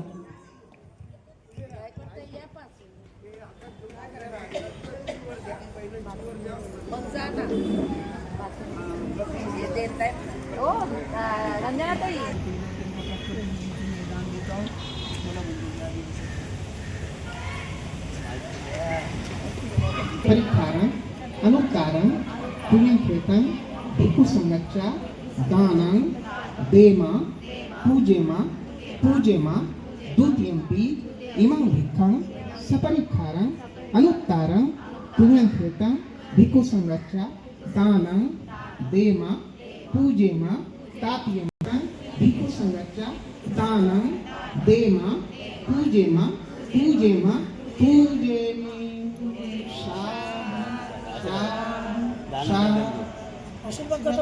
वनाभिरता हुन्तु गच्छन्तु देवतागता सेतुता बलपच्चा पच्चेतानां च अङ्गलम् अहन्तानां तेजेन रक्षं वन्दामि सर्वसो आकाशट्ठा च भूमट्ठा देवनङ्गा महेतिका ते अनुमोदित्वा चिरं रक्षन्तु धम्मदेशनं आकाशट्ठा च भूमट्ठा देवनां मोदित्वा चिरं रक्षन्तु समदं साधु साधु.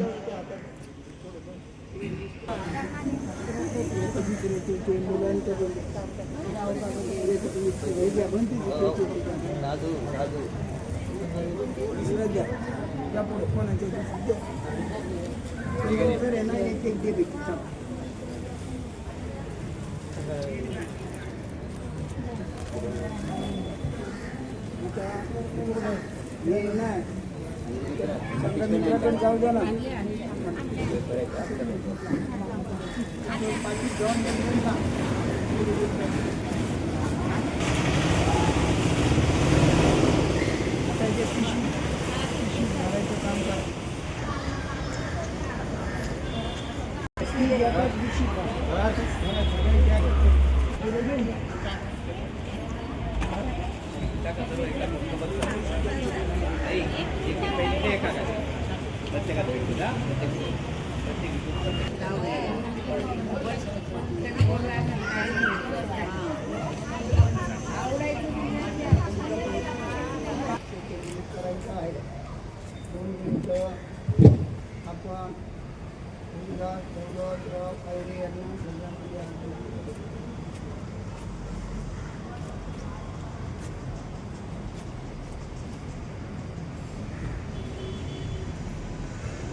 जोडायचे लाचं शरण ते होत आहे.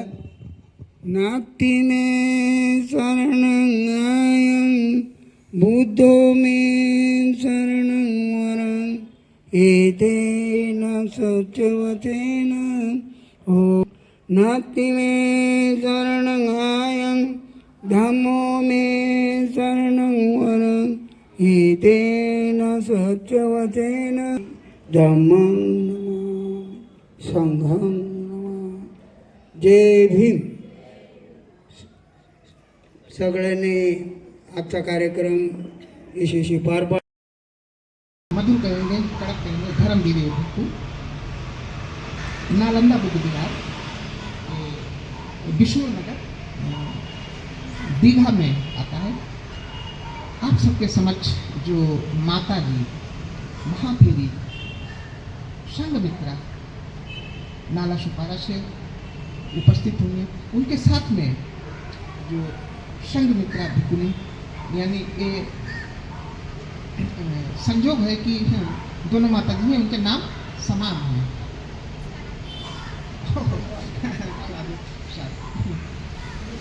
ठीक है. तो दान की जो महत्ता है उसमें जो अगर संघ दान कहेंगे, वैसे तो बौद्ध धर्म में 10 प्रकार के दान का महत्व है. दान का महत्व समझना बहुत जरूरी है. अगर आप अपनी पारमिता पूरी करेंगे, सबसे पहले आपको अपने दान देखने पड़ेंगे. दानशील भावना. आप लोग सांसारिक हैं. सबसे पहला जो दान है जलदान, आहार दान जिसे भोजन दान कहा गया, अंग वस्त्र दान, औषधि दान और जो शैया दान जिसमें हम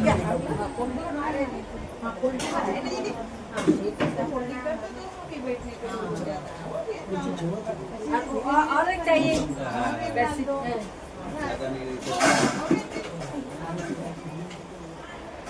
पूरा हमारा पास इतना जाएगा भी नहीं है. बेटी आप बड़ी बड़ी जगह है, दिल में जगह है तो सभी जगह बस हो जाता है. नो भिक्खु संघो भोजनं सह पानिनं परिकप्पितं अनुकंपा उपादाय पटिगन्नातु उत्तमं द्वितीयंपि तृतीयंपि अधिवासेतु नो भिक्खु संघो भोजनं सह पानिनं परिकप्पितं अनुकंपा उपादाय पटिगन्नातु उत्तमं भिक्खु संघो आज आम्ही अहिरे परिवार आमच्या कुटुंबातील ज्येष्ठ उपासक दिवंगत रोहित अहिरे यांच्या तिसऱ्या स्मृतिदिनानिमित्त त्यांचे 4 महाभूत शांत होण्याकरिता आणि आमच्या कुटुंबाच्या हितासाठी सुखासाठी कल्याणासाठी आम्ही जे भोजन दान देत आहोत या भोजनाचा सांगो स्वादिष्ट भोजन म्हणून स्वीकार करावा. इमं सुपं व्यंजनं सारिकं संपन्नानं भोजनानं ददकं वरं बुद्धस्य नमामि धम्मस्य नमामि संघस्य नमामि. अहिरे परिवार, तुम्ही जे भोजन दान दिले आहे या भोजनाचा भिक्खू संघ स्वादिष्ट भोजन म्हणून स्वीकार करत आहे. या कुशल कर्माने, या पुण्य कर्माने तुमचे कल्याण हो, मंगल हो, सुखी हो.